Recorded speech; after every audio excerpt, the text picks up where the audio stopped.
Yes, people, and welcome back to Normski TV and the What's Going On podcast. Bro, what a weekend of football. Absolutely crazy. Man United getting yet again slapped up by Liverpool. Has anything really changed? That is the big question we're going to be asking. Casemiro, don't know what's going on with him. His game seems to have gone downhill, but a lot of people saying it's just a one bad game. We'll see what happens. And yeah, the controversy with Declan Rice being sent off, his first red card in his career. Looks very surprised, but listen, we're going to discuss all of that. A lot to talk about. If you're new, please hit that like button and subscribe and share, please, on the road to 400. And we have got an awful lot to talk about this weekend, or about this weekend, should I say, coming up as well. The Champions League's draw. And listen, the amount of games that we as a club is going to be playing, the same for Man United as well, with the new Champions League format, playing 8 games in total. So it's going to be a bit of a crazy autumn going into the winter. But listen, we need a squad. We need at least a decent squad, a squad that's got quality and depth to be able to handle all these games. And I just think Arsenal, personally speaking, I think we've fallen short again this transfer window. We will be discussing that and why I don't think we will win the league because of our transfer business. So listen, I'm going to stop talking now and get Big D in. But before he comes in, as again I said, hit that like button, subscribe and share if you are new. And let's do this. So let me just bring in Mr. Big D. Yes, bro? Yes, sir. What are you saying, brother? Well, you see the black shirt come out, innit? Morning time. Morning time, boy, because, boy, anyway, I'm all right, Noms. Yeah. I'm all right. Yeah, I'm all right. Footballing wise, I'm not saying I'm not all right. We'll get into it. Yeah, but the family had a chat to my mum yesterday to check in on her. Yeah, she said she had a bit of a flu, but she said she's all right. Yeah. And big up Kofi, man. Listen, man, look after the cold there. I know you said you're going to be in the chat. And Mo Salah, will he be staying? Another big question. I know we had a chat on our conversation on our chat, and you were saying, mate, give him 400k. What, at 32 years old? Listen, we will be talking about that situation. And listen, it just looks like Slot has picked up where Klopp has left off. They're playing really well at the moment. And you should be really happy about that, Kofi. So listen, we see what are going. But yeah, there's an awful lot to talk about. And yes, on the agenda tonight, we will be looking at deadline day. It's come and it's gone. Are there any winners and losers in this? Then we have the Prem review and player ratings. The games of the weekend just gone. Going to be one to talk about. Ref watch. Should Declan Rice have been sent off? Should he have been sent off? We're going to be talking about that. And the new regime at the Theatre of Dream, it looks like it's the same reoccurring nightmare. And hence why Big D's got the black shirt on. Because is it the same reoccurring nightmare? That's the question that we will be asking. And thirdly, the last thing that we're going to be talking about is the what's going on prediction results, game week 3, and the what's going on fantasy Prem shout out. So this is going to be our show tonight. And listen, I know I was just watching a little bit of Saeed TV, and mate, he's got 5K watching. I'm not at them levels yet. But listen, you never know. We can dream. We can dream. Would you have come on to roast you, man? Well, yeah. You can always do it in the chat. United, as he would say. So D, listen, I'm sure you will have your backwards and forwards with Kofi coming to the Theatre of Dreams, or should we say the Theatre of Nightmares, and putting another 3 past you. And it looks like it's the same old at the moment. But before we go into the weekend fixtures, just want to quickly touch on the deadline day and your thoughts on deadline day. We, Arsenal, getting in Raheem Sterling, someone that wants to refine his form, and according to his video, you ain't seen nothing yet. So we'll see what happens there. we've got him on loan with no obligation or option to buy. I think Chelsea are paying 3/4 of his wages. I think 225,000 of it, and we're paying another 100,000. So, listen, it's not too bad. It's a last-minute thing. No. I don't know why Edu is gassing up himself because, listen, this 180-page dossier, I'm sure it wasn't on Raheem Sterling because you didn't seem to have a plan when it comes to getting in an attacking player, and you've left it so late in the window. And as I said, I don't think Arsenal have done enough in this window to suffice us making a challenge. And I'm now putting it out to say even a challenge for Man City because I'm looking at our new signing Moreno, who has just ended up with a busted shoulder. He's going to be out for 2 months. We're going to be left short in the midfield. We come back after the international break. We're going to be facing Tottenham with a midfield of Partey, Jorginho, and Odegaard. Okay? I don't know what's going to happen there because last time, we went there, beat them, last season. I think it was 2-0 or 3-1 or something like that. I can't remember the actual score, but we beat them home and away. But the season before, when we was playing at home and Jorginho came on and gave the ball away, and we ended up drawing that game 2-2.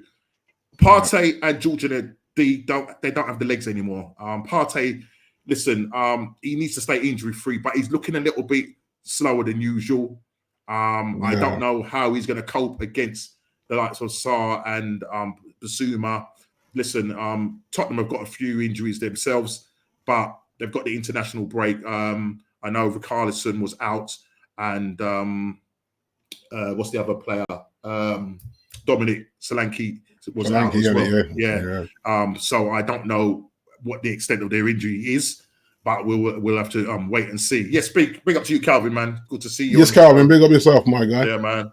How annoying that Newcastle caught out Spurs high line again. Yeah, and that's something that we will be looking to exploit. Now that we've got Raheem Sterling in the ranks now, listen, he's still, he may have lost a yard of pace, but he looks still quick, looks quite sharp in training. They're showing highlights of our training wheels on Sky and obviously on Arsenal, but he looked quite sharp.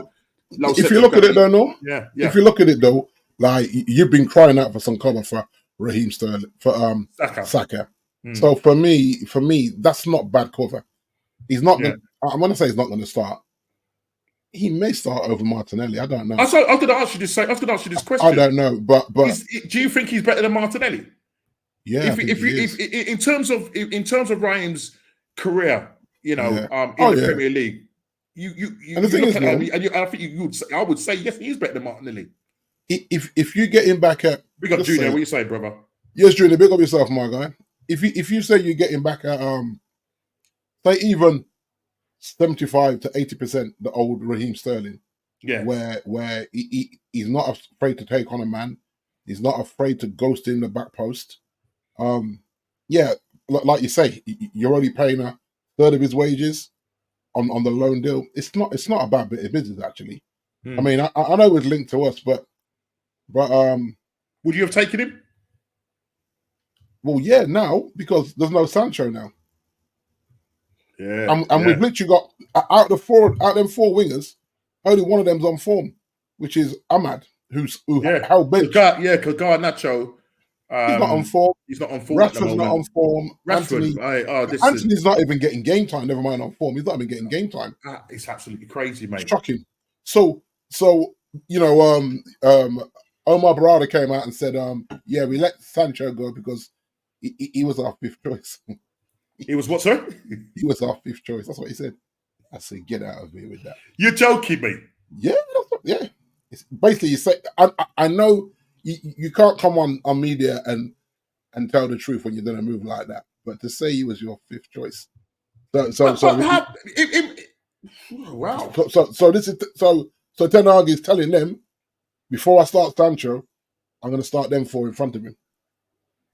Wow. Mad, and the crazy thing, D, you keep going on about this, and even in pre-season, he played pretty much all the pre-season game as a false nine. Yeah, and then come game day, he won. Not even. I don't think he was. I don't think he was in the squad, was he? No, he wasn't in the squad. No. Crazy. And I don't blame him. I don't blame him. and the thing is, I think it got so toxic with Sancho, and I think he just fell out of love with Man United anyway. So I think even if they were trying to force him to stay, he would have been looking for a move to go. Anything that came that was decent, he would have gone. If it wasn't Chelsea, it would have been Galatasaray. It would have been even one of Juve. Yeah, it would have been a decent team that's in Europe playing European football that he would have gone to. So I'm not surprised that he's gone. So in your eyes, D, losing him on deadline day, do you think I think it's bad business? I was going to ask you. Yeah, and because you've got there's no time to bring anybody in, and I'm not being funny. I don't see where Rashford's head's at right now. So if you look at teams, Norm, that play in that low block, Sancho's a man to throw into that game. And this man doesn't like technical players. This is why he was very quick to drop Ahmad for Garnacho the weekend. He likes pacey players, but power and pace is not always going to win you the game. Yeah. You need someone that can put the foot on the ball and break down blocks, low block defense with two sitting number 6s. We can't break that down, Norm. So your only technical player that's good with his feet is Ahmad in those wingers. Yeah. I would say Xerxes is better with his feet in tight areas than Haaland. Haaland's just a banger. He's just looking to beat people up and try and get a shot off. So you literally, out of the 6 of them, you've only got 2 technical players when it comes in terms of breaking the low block down. Bruno's not the greatest at that either. So I look at it and say, I don't know what you're trying to do here. As in, like, you need a squad. Just like how you found it, where there comes a point where you're going to come on there and you're going to say, I need him to take Saka out. Now he has a Sterling. So he can't say, I looked down the bench and I got no one to give Saka a break. Raheem, you're up. You know what I mean? Now teams that all those teams that are going to be fighting relegation, and we could be one of them at this rate, are going to be sitting in low blocks now. Yeah. Every time you haven't got nobody to kind of unlock that. Yeah. And you need a balance of pace and power and technical players. He doesn't seem to like our technical players. And so I look at it and go, boy. But they've come out and they have to. They say they're backing him. And I'm saying, okay. I think it's just company talk, Norm. You can't come out and say you're not backing him, because how does that look? That looks all right, doesn't it? Yeah, because normally when the hierarchy do come out and say that with any manager, give it a couple of games. If it doesn't go as planned, then but if you look at if you look at it already, Norm, like 3 games in, I don't know how you feel about this international break. I think it's a joke. You don't need an international break when they've just been playing tournaments all summer. In Copa and Europe, and you've got a couple of players like Cole Palmer, Foden's pulled out. Yeah, they're pulled out. I don't blame them. It's too much football. I hope they pull out. I hope they pull out Saka, mate. Because listen, and Declan Rice. I'll come to Declan Rice in a minute. Under Fergie, that spine is not going away to international football. Trust me on that. Everybody's calling them. Listen, man, I ain't feeling too great. Got a slight little pull on the hamstring there, a little bit. Get over it. Yeah, all right. That's it. Yeah, that's it. France when I took, because there's people that didn't do anything in the summer. Give them a call up, because they ain't played no summer football apart from pre-season. Give them a call up. But you can't be at these tournaments, Copa America and the Euros, and then 3 game weeks in we got international break. That makes no sense. It don't. And then I think after. There's another international break in October. Yeah. It's crazy. Just do the October one. But it's crazy. They're on burnout, and then you chuck in the Champions League games, you chuck in the Europa League games. There's 8 games. Yeah, you know what I mean. And when you look at our fixture, I'd say probably for you in terms of the congestion, it's mad. Yeah, there's not some of them teams in Arsenal, I don't know who they are. I'm gonna have to Google them. Who the heck's that? I've never heard of them. Yeah, but. That may not be a bad thing, but I just never heard of them. You know what I mean? You say it might not be a bad Russian thing, league or whatever they're playing in. Yeah, but that's what I'm saying. I think the travelling, is the travelling. Especially if it's those like long haul travels and stuff like that, and playing on. I know psychologically, listen, it's the same period of break. Yeah. Just the fact that you're playing on a Thursday and then you play your games will be on a Sunday. Thursday, Sunday. So it's a psychological annoying thing. Do you know what I mean? And then they'll throw a cup game in there every Wednesday, I think. Yep. Yeah. No, Tuesday. Tuesday. They'll throw a cup game in on Tuesday, wouldn't they? The Carabao Cup. Yeah, so it's and then come January, you've got the FA Cup starting. So it's mad. And I think, with all our teams, we all need a deep squad. And I just don't think for Arsenal, going back to how I felt we did on our deadline day. Yes, it's taken all of this window to find out actually we're short because we ended up getting rid of Reece Nelson as well to Fulham. Yeah, that's right. Yeah, it obviously Sterling is coming. He can cover both on the left and right. So I'm assuming he's brought him for Saka's cover. Yeah. But he can play across the front three. He can play as a false nine as well. He's done it. That's right. I'm about to say that. Yeah, he's done it for Man City and that. But I just don't think there was any planning whatsoever gone into this window in terms of getting key positions filled. And I just feel, personally speaking, when it comes to the attacking situation, I keep saying it and saying it again. Yeah, it's all right saying that Arsenal got 91 goals last season. Well, Man City got 90, I think it was 96, 97 goals and won the league. And who was that key person?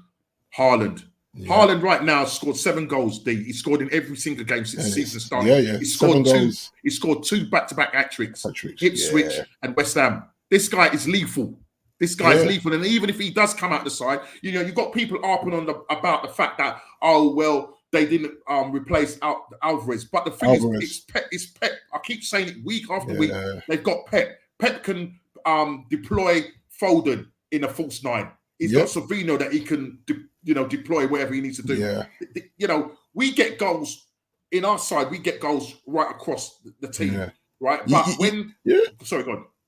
No, so you have to remember this is the Pep Guardiola that benched Aguero, mate. You know what I'm saying? You're like, bro, how you got Aguero on the bench? I brought in Jesus because obviously Jesus did a lot of pressing, yeah? Yeah. Obviously, when you find out that Jesus actually is not really a striker, he just playing as a false nine. He's a creator, that's right, yeah. He's a creator, and he would play out on the right or the left. So why we then went and bought him for 45 million or whatever it was to Arsenal, we was lauding it as, now we've got him, we've got Shevchenko. Pep knew what he was doing. Yeah. Jesus has not scored. I think the most he's scored for Arsenal is 10 goals since he's been here. Yeah. And most of that time he's been spent cropped with his knee. Yeah. So, we as an Arsenal fan, I can't keep relying on a crop player who we know, is not going to be available. Yeah. And for me, when you see the situation with Jesus, and even when he does play, is he going to be clinical enough to bang you the goals? No, he isn't. Havertz, at the moment, is our only striker. Yeah? But when he was brought to Arsenal, he wasn't brought to Arsenal as a striker. He was brought to fill in the Granit Xhaka space. Yeah, exactly. Yeah, which is so he was going to use him as a midfielder. We found out that didn't work. Yeah, because when he was playing for Chelsea, he was playing either as a false 9 or a 10. Yeah. Or playing across that front 3. But exactly. Arteta decides that I'm going to bring him in and try and square pegs in round holes again. Found out that didn't work and realised that actually, by accident, played him up front and he starts to bag the goals for us. Yeah. Will he get us 20 plus goals? Personally speaking, I reckon he'll probably get us 15 goals. Yeah. But I don't think that's going to be enough to get us over the line. Saka will contribute as you will do. Yeah. Odegaard needs to step up because I'm fed up every time that guy gets in the box or when he has a chance to shoot, he wants to take an extra touch. Martinelli is off the ball right now. Yeah, he's struggling in confidence, Yeah, he's struggling. He needs to be looking over his shoulder. Really low. Yeah. You have the dilemma of the situation where Trossard, do you start Trossard or do you bring him off the bench? Now, when he started on Saturday, he didn't really impact the game. I was about to say, he's definitely an impact. That's for me. Yeah. He's a Garnacho. Yeah. When he starts, he's not all that. When you bring him on, he affects the game. And that's what Trossard does. He affects the game. So we've got this situation. Now that Sterling is there, Sterling will be pushing that side as well. If they're dropping off, Sterling will be pushing and keeping them guys on their toes. You know what I mean? And we need goals from Martinelli. You know what I mean? I do look at it in terms of you guys that once Sterling's up to speed and got his game fitness back, you may find that he starts him a lot on the left over Martinelli. There's a big possibility of that, and you're hearing Arsenal fans talking about that as well. You know, they're now asking and posing the question: is Sterling better than Martinelli? I would say yes, based on his experience, based on the amount of goals he scored, and he's more tricky. He's a more trickier winger. He's got a low centre of gravity. Do you know what I mean? He can, he's quick. You know what I mean? I'm just trying to think.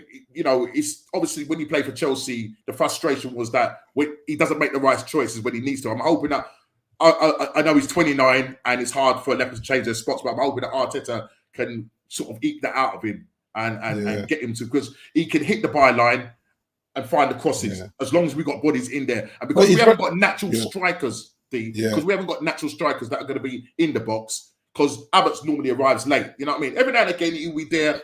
You know, that headed goal against Aston Villa, fantastic. Yeah. But we need a natural number 9. And people keep saying time and time, we don't need a 9. We need an attacking player that can play across the board. Now we've got Sterling, by accident, because Chelsea didn't want him. So we have this situation where, because he wasn't, they're going to play him. No, took his number off him, mate. Take the number off him, as we talked about last week. You know what I mean? Like, whoa. And I think now I'm sure he's got the number 10 shirt. I think he's got the number 10 shirt. Has he? Yeah. I think so. If you look at that, Norm, for argument's sake, you got Ivan Toney. Yeah. And then on deadline they did this cheeky Saka deal. You man's is well covered. Yeah. But for whatever reason, Arsenal ain't thinking like that.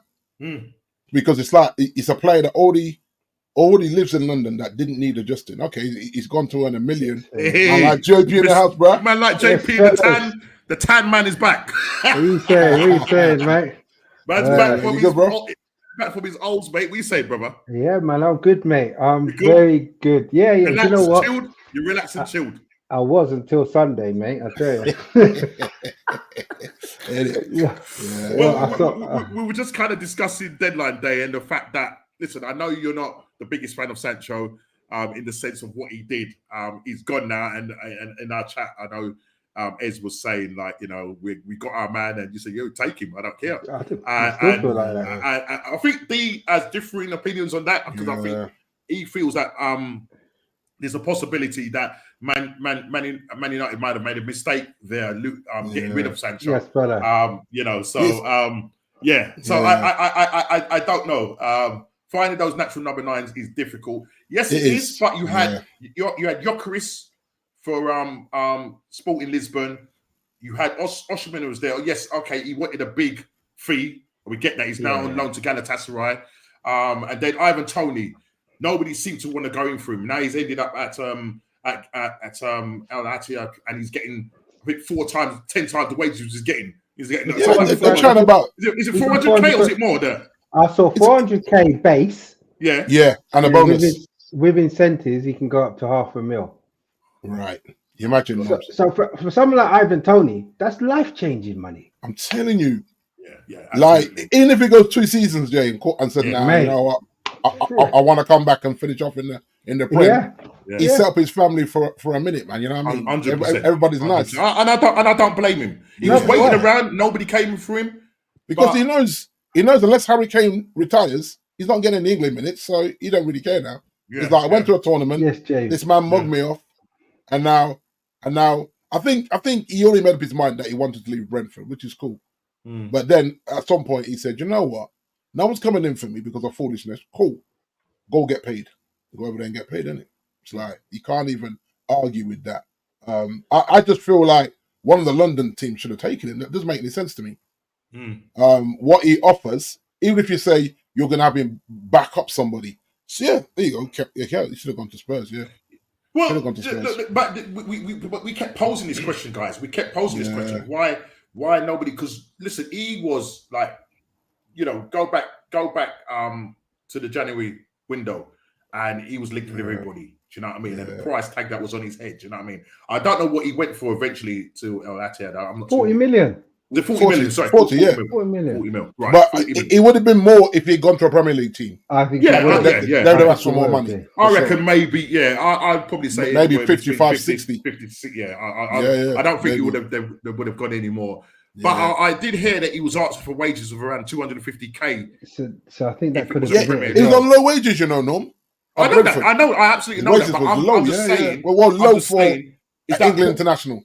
Yeah, but he's 28. Yeah. You think that may have put off?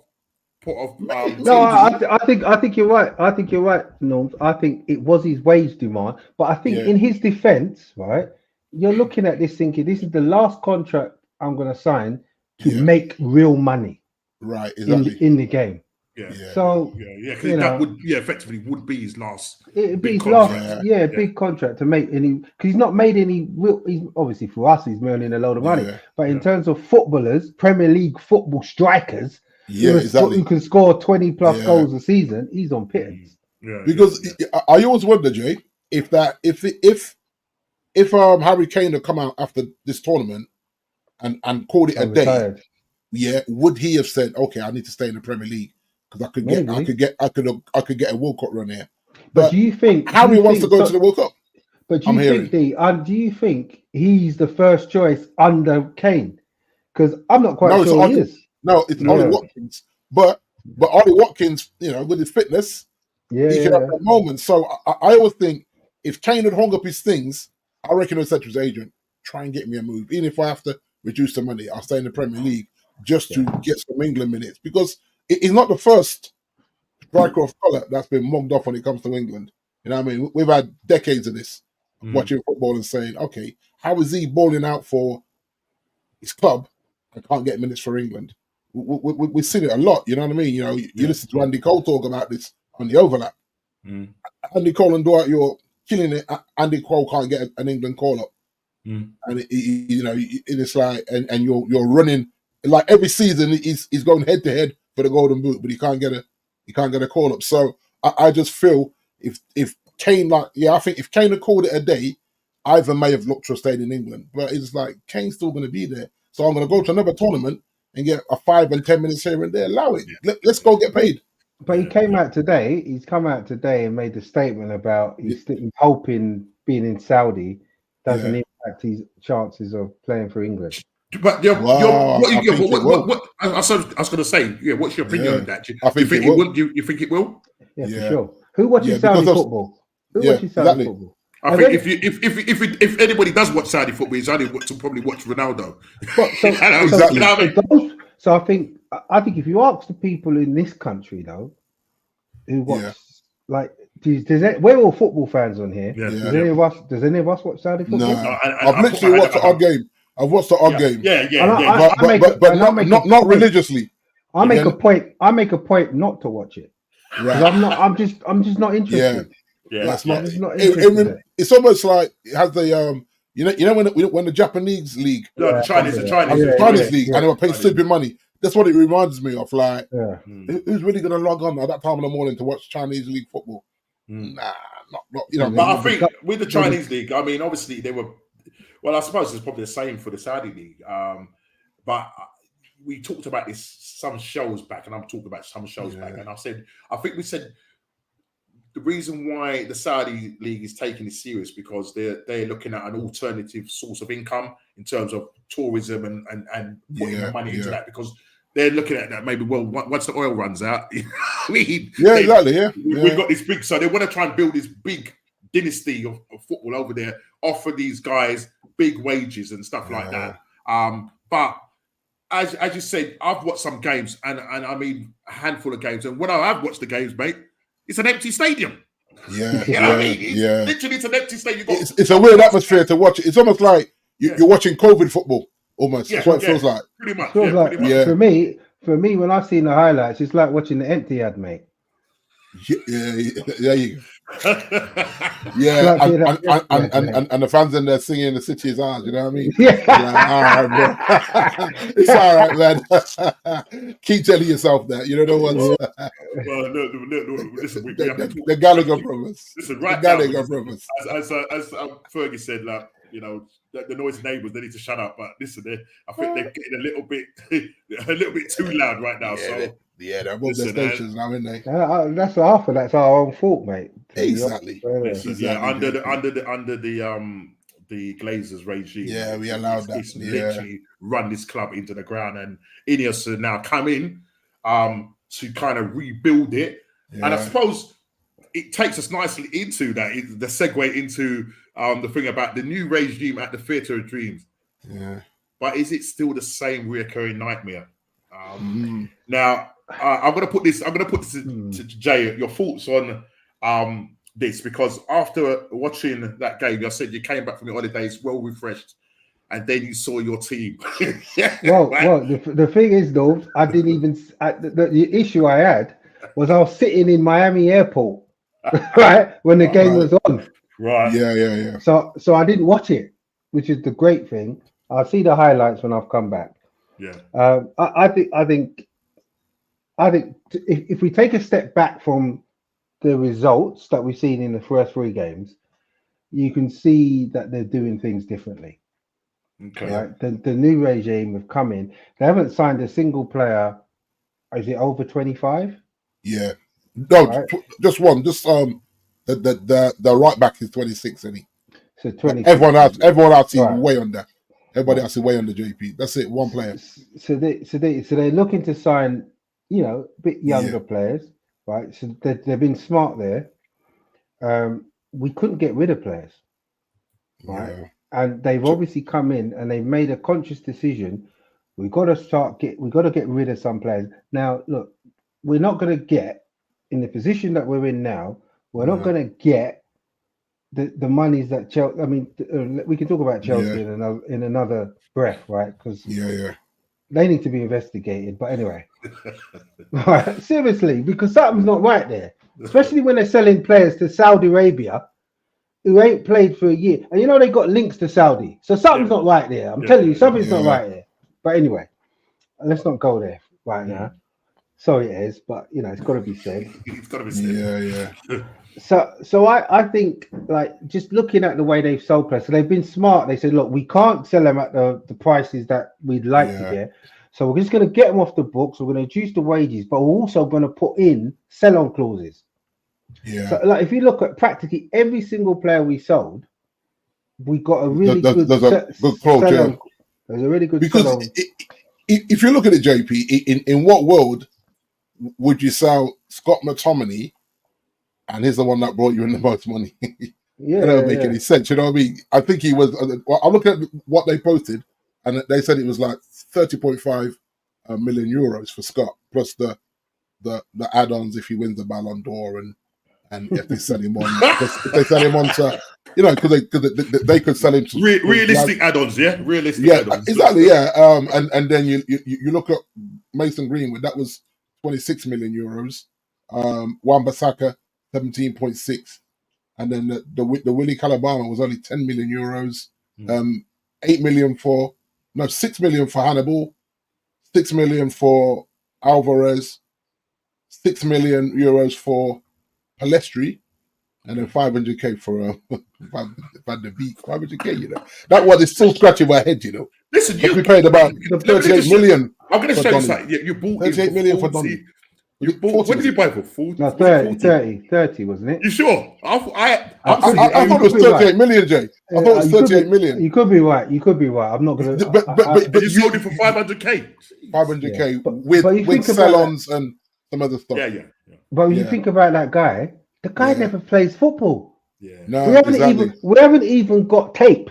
If you want to show someone tape on that guy, I like me to sell him. Of the last 2-3 seasons, what tape are you showing anyone? Yeah.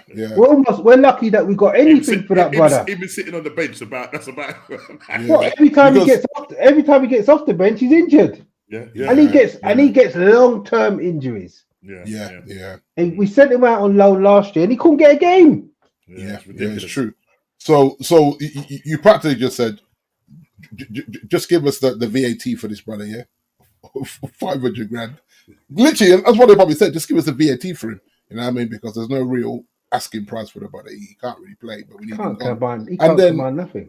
And then, you know, like, if you look at that, that's raising 100 million euros, which in the bigger scheme of things, you can't actually argue with, because obviously you got the issue there with Greenwood, so you can't be demanding big money for the Greenwood, even though that was a prize asset. You have to just let him go. Be grateful that you could put some add-ons there. The add-ons are pretty good for Greenwood. The add-ons, there's like a good add-ons and a 40 something percent sell on course. I think you said it to me, D. You made a really good point about Greenwood, because you said, like, the guy is essentially sport goods, isn't he?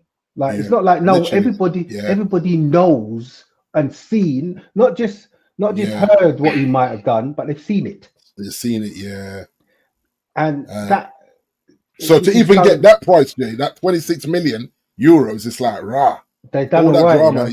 That's what I'm saying. You can't actually knock the business side of it. And like what you said, Jay, only one player over 26 in that buy-in. So at least you're buying. You're not buying someone that's got no sell-on value. I think every player we bought has sell-on value if you think, okay, 2 to 3 seasons, if it's worked out or not, or they want to move, and you're looking at it going, you know what, that's good stock. And I even look at the Sancho thing, right? If you look at, like, the breakdown of Sancho, he kind of cost us 14 million a season on what the price is. Every season his value's gone down. So what he was worth, letting him go for 30 something, is still a decent deal, believe it or not. Because a lot of people say just forget the wages, because the wages is just like, it's like any expenses in any business. The wages, just forget. Just look at. Is Chelsea taking on all these wages in this loan thing? Yeah. So when you look at all that, you're like, he's off the books, plus I think it's 30 something euros, 28, 30 euros. I think it's 30 something euros. Thereabouts, yeah. And I think his wages is down though. His wages is down this year, so it's easy. He's got a pay cut. And I think he knows he had to. You know what I mean? Yeah. No. He hasn't taken a pay cut this season because they're paying his salary.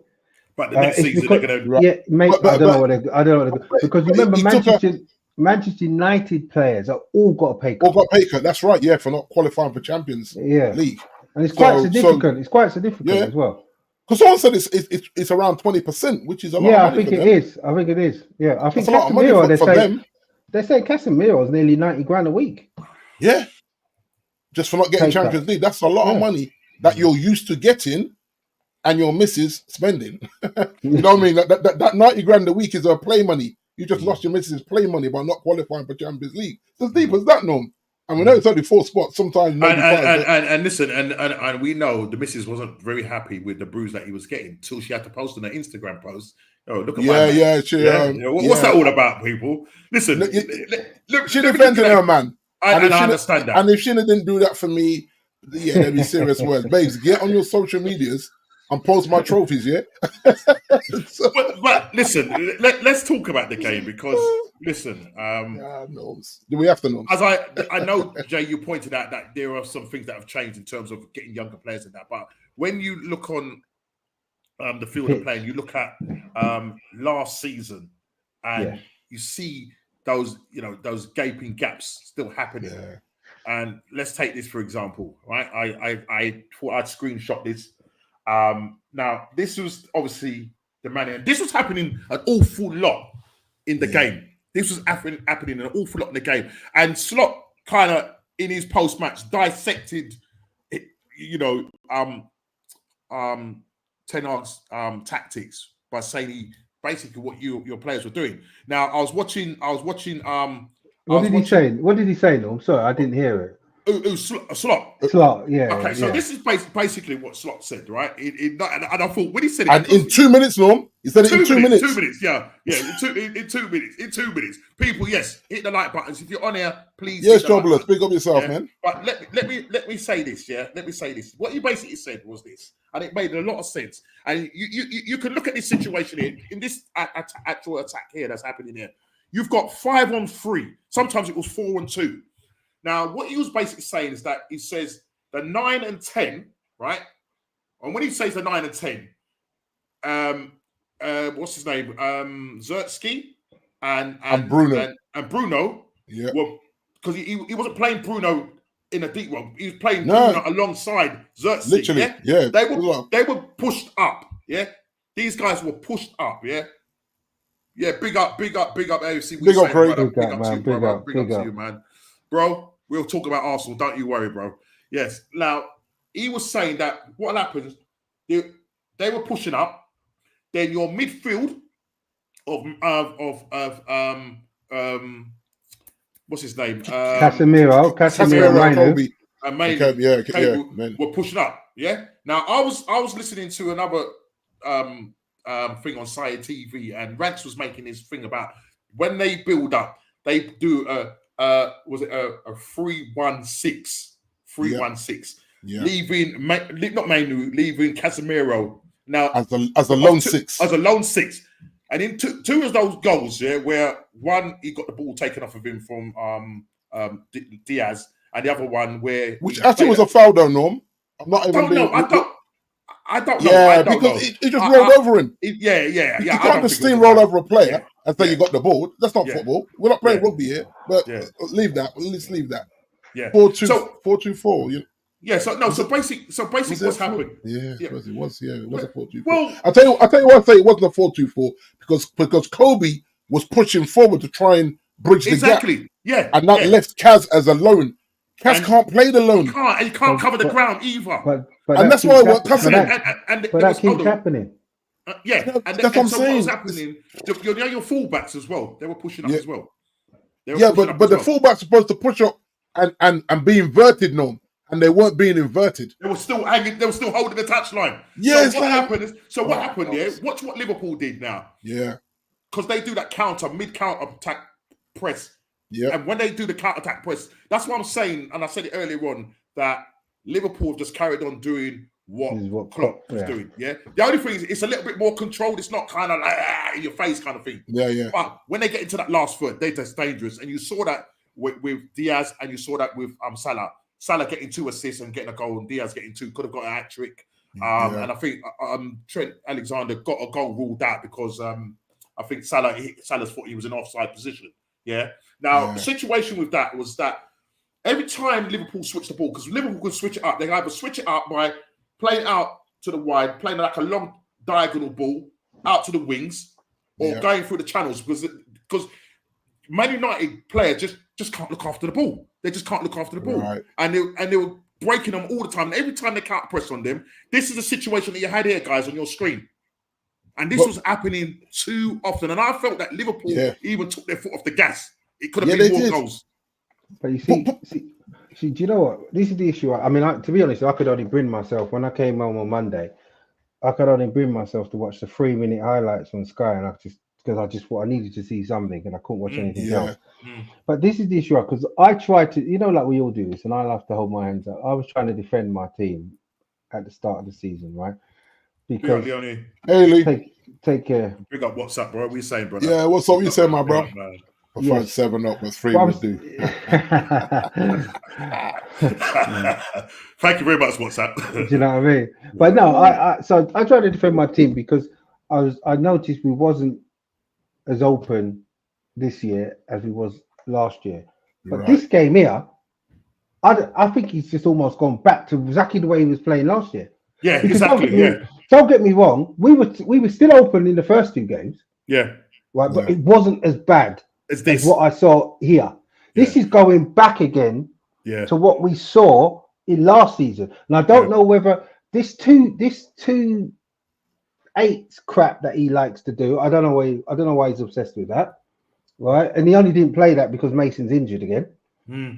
This was was going to say, Jay. Exactly what I was going to say. He wouldn't have started Xerxes if Mount was fit. No, he would have gone. No, he wouldn't because he would have played. Yeah. He would have played Bruno as the false nine. Yeah, right, and they just keep interchanging. That's what he would have done. It would have gone with no striker again against Liverpool. But this is what I don't understand. Because any manager, in fact, it's in football. What's the first thing they say in football? When you come into a side who isn't playing well, you go to a relegation side, you go to whatever team, you say, let's be defensively sound. That's right. Let's be hard to beat. Yeah. And then we build from that. He does the opposite. He does the complete opposite. He says, let's be the easiest team to play against. And then we'll still try and score goals. We couldn't even score goals last year. So that ain't going to work. Yeah. Right? They're creating chances this year that they weren't created last year. But they can't take it. And that's the mad thing. Your XG is up. Your XG is up, but you're not scoring the goals. And then the other thing as well. The other interesting factor here, guys, whilst we're on this Man United team, when Højlund comes back, because he's your typical number 9, he's your typical. Does he when he's fit and ready? Do you think he will start Højlund, or would it be a case of he's going to do the same thing he did when he first come to the club and bring him off the bench? Because you've got Xerxes. Because I don't, as you said, if Mason Mount was not injured, I don't think he starts Xerxes. No, he doesn't. And he did look a little bit out of his depth, even though he had a couple of chances towards the end of the game. He did look a little bit out of his depth, and I get it. He's young. You know what I mean.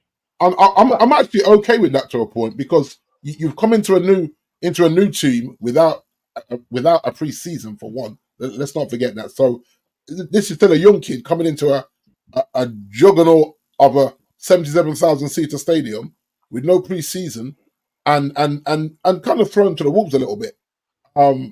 He won't get any bedding in time. So even when he's talking about embedding, I'll get 3 to 4 weeks, maybe a month or so for Ugarte.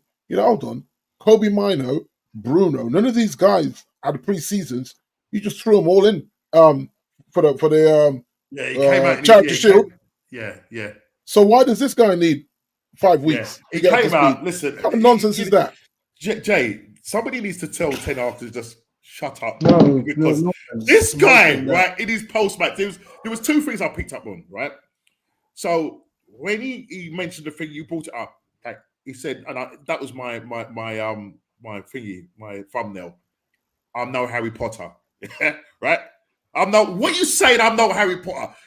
All right, this guy, Ugarte's coming. He says, I don't know. I need speed. He's going to need time to get up to speed. It could be a couple of weeks. It could be a couple of months.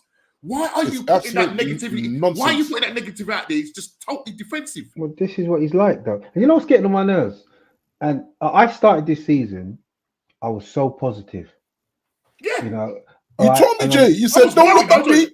You told me, don't look at me. No, I'm so positive. Don't look back. But you know what? In terms of, remember during the transfer window, DR saying, give them time.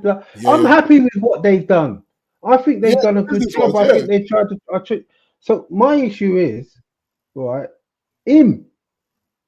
And remember what I was saying last season? I said, look, I didn't want him to stay, but I didn't want him to get sacked if we were going to bring in bloody Pochettino, Tuchel, or who's the England twat, Southgate, right? But it looks a bit, mate. Listen. I know Brada's come out and said we're backing him, but bro, you know what I mean. They saw Wilcox out with Southgate for dinner in London, and I said, "Nah, don't tell me them foolishness." Nah, but the Southgate's not coming to Man United. That's just there'll be war. There's not a single fan you meet that wants the guy. Yeah. Right. So Southgate's not coming. But the reason why he kept his job, let's be real about it. And we said it at the time anyway, because there weren't anyone better. They couldn't find anyone that they thought was better. Right. So you say that, Jay. I think De Zerbi plays better football with a lower budget, and he's proven it where he is now. Where he's gone now, he's proven it. So I guess what I mean, but he's at Marseille, isn't he? I guess what I mean by that, D, is on paper when they interviewed people and they spoke to them all, they felt clearly that those candidates weren't better than what they've already got. Whether that turns out to be true or not, all this. I think it was money. Everybody wanted more wages than what they were paying Ten Hag as well. I think we have to factor that in because remember we were saying what you said to me. If we start selling first, we're gonna have to overpay for these young players. So we need to probably buy first and say we ain't got no money, rather than them say you just sold JP, Norman, and Big D. Of course you got money. And so when you gave me that point, I was like, "You're right, Jay." In terms of doing the deal away, that like button, brother. Hector, you got yourself, man. Hit it. Yeah. I just can't see any world where any owners don't get the managers that they think will take the club forward for a few million. I just don't see it. Yeah. No, but it's more than a few million, though, Jay. No, whatever it is. Its compensation was going to be close to 20 mil. Deserby. Ten Hag. Oh no, Ten Hag's compensation was not. No, Ten Hag's compensation wasn't that much. Ten Hag's compensation was the 1 year left he had on his contract. Yeah, that's 9 million. Triggered. They triggered it afterwards. So if they had to pay him 9 million, he's gone. Yeah, but then they still have to pay Brighton compensation for Deserby. No, they don't. Deserby's left. Yeah, because he fell out, so he quit. But if he was still there, and they knew that we were trying to do the deal, he wasn't there before. He's That's what I'm saying. So you could have end of season, it already walked away. Yeah. That's why I would have gone for him then and just paid him all the money. Deserby had gone. So this is my point. I think it was. I just think let's say they had to pay Deserby. Let's say they had to pay Brighton 10 million, and the whole package was 15 to 19. I think that you pay it if you think that's the. I don't think you keep your manager and give him 20 million basically to save 19 million because you've just spent more. You spent 1 million more. So it doesn't make sense. So they would have paid it. If you look at the, they said that they were negotiating the new deal. All they did is trigger his 1 year extension. They didn't actually give him a new contract. They just triggered the old one and they tweaked. That's the veto. You know the veto thing. They tweaked the veto that. Yeah, it's still got some veto, but not all the veto. Then not all the power. It's a shared power where they can sit down and say, "I want JP, and I'm going to tell you why I want JP." And if he says, "Don't quite fancy," because apparently he doesn't want Ugarte, hence why he's coming out with this 5-6 weeks nonsense. He doesn't want him. He wanted to keep Scott. He wanted to keep Scott, Jay. There was a comment. There was a comment earlier on, and that's why Scott didn't really want to go because he knew that the manager wanted to keep him. I felt bad to see Scott go. I would have liked Scott. There was a comment there about Scott actually. If Casemiro had gone. Yeah, exactly. And I think if Cas had gone, I don't think they sell Scott. I think they use him as an impact player, just how we would like them to use Garnacho as an impact player rather than a starter. Same as Kobe. I want Kobe to be an impact player right now as he develops his game. But you just keep starting him every week. You're going to ruin him. Kobe was getting ruined. This is a good player, but he's had to cover. Because he's not the quickest. He's not the quickest. No. Norman. That's the problem. Casemiro. All right, don't get me wrong. He does give the ball. He does give the ball away a lot. But the end of the day, you can't. If you get Ugarte in and you're doing exactly the same thing, Ugarte is going to look like a terrible footballer. If you put Roy Keane in there, Roy Keane's going to look like a terrible. If you put Kante there, Kante's going to look like a terrible footballer. Guys, what is it? Is it the system? It's system, though. Yeah, it's a system. Because I guarantee you, if you look when they played, look when we played Amrabat as a lone six, same thing. He was giving the ball away, he's getting ran through. And I'm saying, what do you see, my brother, that you think that we can play this lone six? We can't play a lone six in that system because Bruno doesn't want to get back. He never wanted to get back. The moment you gave Bruno free reign, he don't think he has to do any defensive duties unless it's a set piece. But in open play, Bruno's he's only tracking back if he gives the ball away and he feels like I'm going to make a run. Let me run back and chase. But if he's not the one giving the ball away, we are wide open, man, with a lone six. It's like, come on, guys, we can't. And they kept flashing to Rude. And I hate when the media do this. They do that. I saw that a lot. There was times, JP, they flashed to Rude. And Rude's just got his hands folded. He's not even up front with with Eric to say, "Yo, listen, let us tweak this," because it don't matter if you make a sub or two at halftime. I think they scapegoat Kaz because you threw that young kid in, Norm. He's getting exposed left, right, and centre, the same as Kaz was. But the thing is, though, guys, do you think it was? Okay, the question is, I'm probably going to know what the answer is. Do you think it was right to do that because to take him horrible off, to take off Kaz, but maybe getting somebody? I mean, because you could, if you had if you had Amrabat there, you could have maybe put Amrabat in his place instead of this young guy, because now you haven't got him, because Ugarte, and this is the thing, and I know you don't like this geezer, and that's Mark Goldfish. Yeah? And he said he's got a point. He's got a point, because you was after Ugarte from God knows how long. Yeah, the money that you was quibbling about, you're now paying the same money at the end of the thingy. But we're not. So why did you just get him at the start of the thingy? Yeah, you could have bedded him into the team. He could have gone onto the tour, done all of that, blah blah blah. You're now talking about him. But they're not. But they're not paying the same money, Norms. They're not actually paying. It's less than it. They're not paying them the money. The money they demanded. They only get. I think they get an extra certain amount, 8 million or something, if he does all this stuff in add-ons. Right. Yeah. Add-ons aren't guaranteed, because I tell you this, what they don't report, we didn't pay half the add-ons for Martial. Nope. That was in the contract. There was loads of add-ons for Martial as well. Yeah, we didn't pay half them. One of them was in winning the Ballon d'Or. That's right, yeah. Right. But if you look at it, Jay, and I don't know if you agree with this, right? But after what I saw against Liverpool, where you know that Bruno just wants to play in the 10, I'm actually going to go and get Rabiot on a free and just deal with his crazy mum. I am. Because at the moment you got... Because I tell you what, Jay, he gives us better legs, because what we need is two that can actually play the 6, Jay.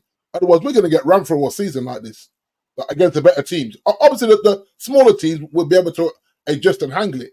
But against your Liverpools, your Arsenals, your Cities, we're going to get cooked with playing this lone 16.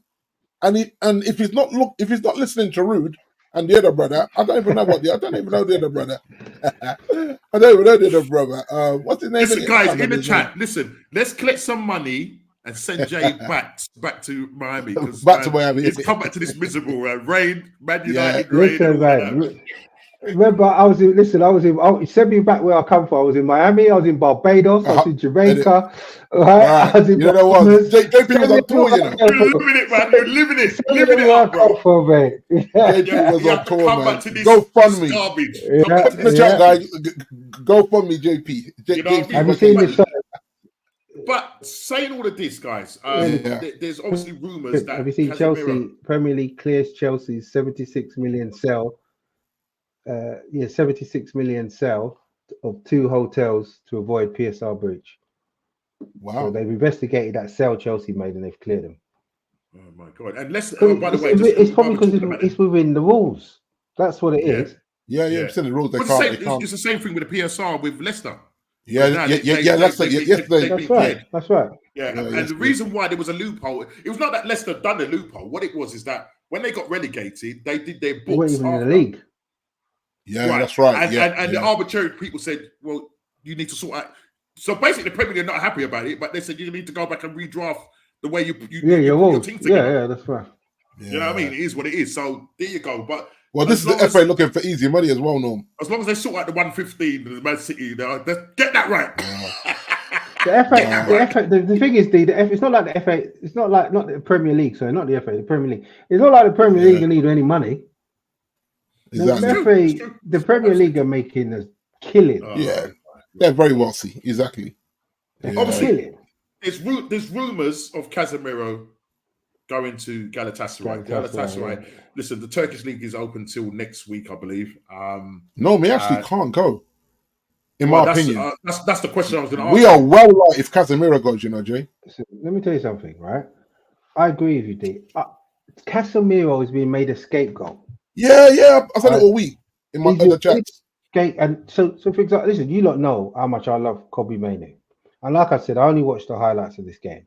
But he gave away a ball that conceded a goal. But no one talked about that. And this was when Kaz was on the bench because he got subbed at half time. No, I'm talking about and even that norm right now. Even that JP, that's like this is like Ten Hag saying, yeah, his head's not in it today. Now, for me, I think Casemiro's been one of our best players from pre-season going into the start of the season. Yeah, I did say that. And he has this thinker, and everyone's like, yeah, he's done, he's dead out here. It's like, come on. It's very reactionary. And I hate when the fan base does that. And they get egged on by the media norm. The mainstream media. The managers doesn't help though, because you pull him off at half time and you're trying everyone. You're saying to everybody it's his fault. That's what you do. That's a Jose move when you pull him off 20 minutes into a game. That's what I thought, telling everyone it's his fault. Used to do that all the time. I said he just pulled a Mourinho. I said to my brother, he's pulled a Mourinho. He's told him at half time. And I think, like, give him 60 minutes. And you know, sometimes I said on the chat, one of the guys chats yesterday, I said the in-game management was poor because you see when Liverpool had the disallowed goal, right? And I in my mind I said, thank God for that. But you know what? Writing's on the wall here. Yeah. And we never learnt from it.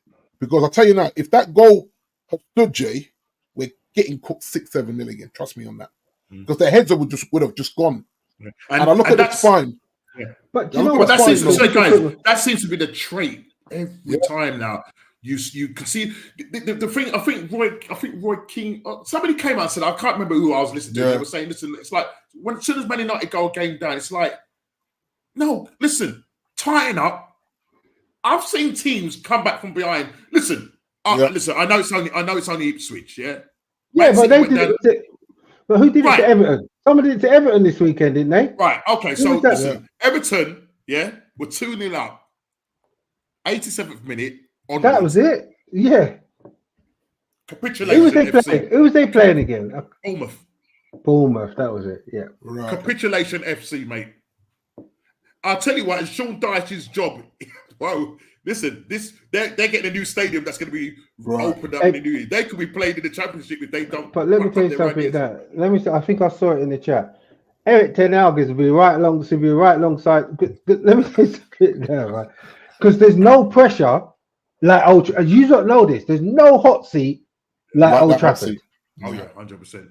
And the fans, and that's what you have to help himself. And people are waiting. People are waiting for him to fail because of all that's happened last season, all that happened in the summer, and them looking at other managers. They're kind of like wait, and the media doesn't really like him anyway because he doesn't give him anything. He's not very outgoing. I just want to throw something in. I just want to throw something, and I don't want to pit you two against each other because you know it goes. But it's my show, so I can do what I want. Do your thing, man. Do your thing, my guy. Me and D are cool, mate. So it don't matter. No. But D made a point in our chat, and D said, "Listen, I feel, you know, you know where I'm going with this one. Man United fans pay their hard-earned cash." Yeah, and they have a right to boo. And I think D, you need to put your case to the chat and to JP, and JP needs to put his case to the chat and D. So we'll start off with D. D, why do you think that it was right for the Man United fans to boo the players and boo Eric Ten Hag, especially when he made that change? I don't think it was the players, though. I think it was the Ten Hag change they booed, because basically, especially when you go to this is what I tell the people, when you go to Old Trafford and you don't watch it on the TV. It's a totally different experience. So you're seeing what the TV is not showing us. So them fans are saying, again, this brother is making the wrong sub. ML, big up yourself. Yes, brother. And so when they started booing, they're booing him to say, bro, we're getting cooked here and you're making the wrong subs again. So I don't think the booing was... Sorry, just before you finish, what's up? Is this Manu...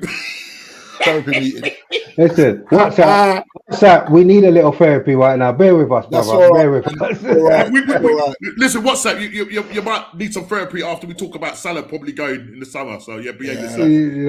We'll come back to your team in a minute. You're doing well, but you need to be a little bit worried about Salah. Trent Alexander and maybe Van Dijk, but we'll come back to you. You need to just calm down a bit as well. Remember, do you remember what's the Aussie brother? But Ange started like this last year as well, you know. Calm down. Yeah. Calm down. And so I actually agree with Jason about in the moment not booing the players. I actually agree with that. But when I'm watching the manager, not watch the same game that we're all watching. Yeah, that's frustrating. And thing is, we've all been to live games. It's not a cheap day out, especially like say Jason's taking his son and you go up from London. You spend all this money to go up there, and you're watching foolishness, and then you see the manager. Yeah. Like, there comes a point where your blood's boiling. You have to remember 77,000 on a Friday night, Norm, and we're thinking of joint. So that's not fair. So if them man start to boo to say no about a crappy week at work, I've told the missus to let me take me in the sun and spend money that I shouldn't be spending, and now you're doing this to me in the rain, in the Manchester rain as well with a leaky roof.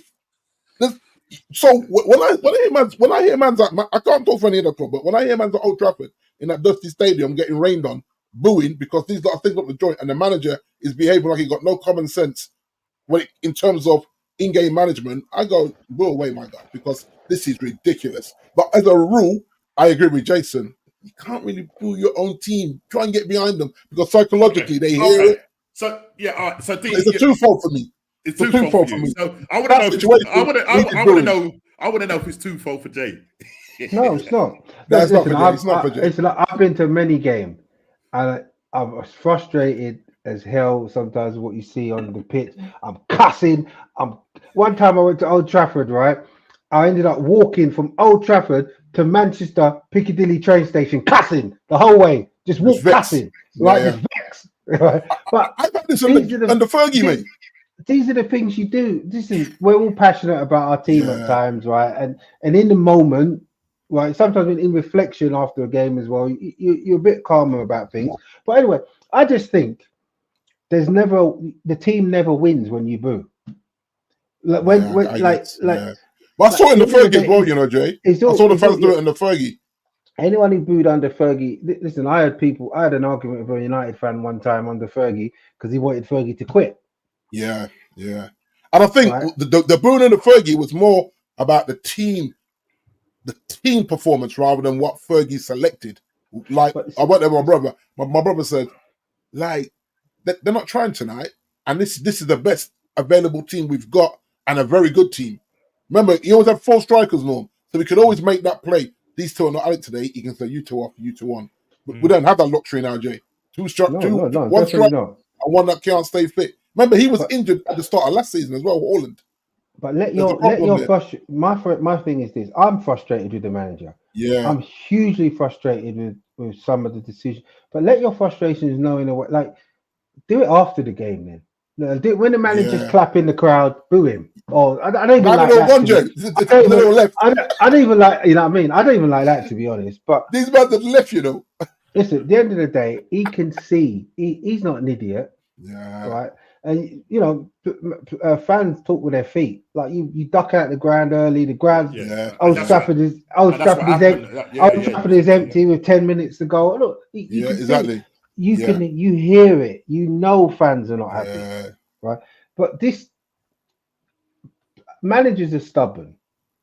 But I don't understand this. I honestly, I don't understand. I can't defend. I defended him so much last year.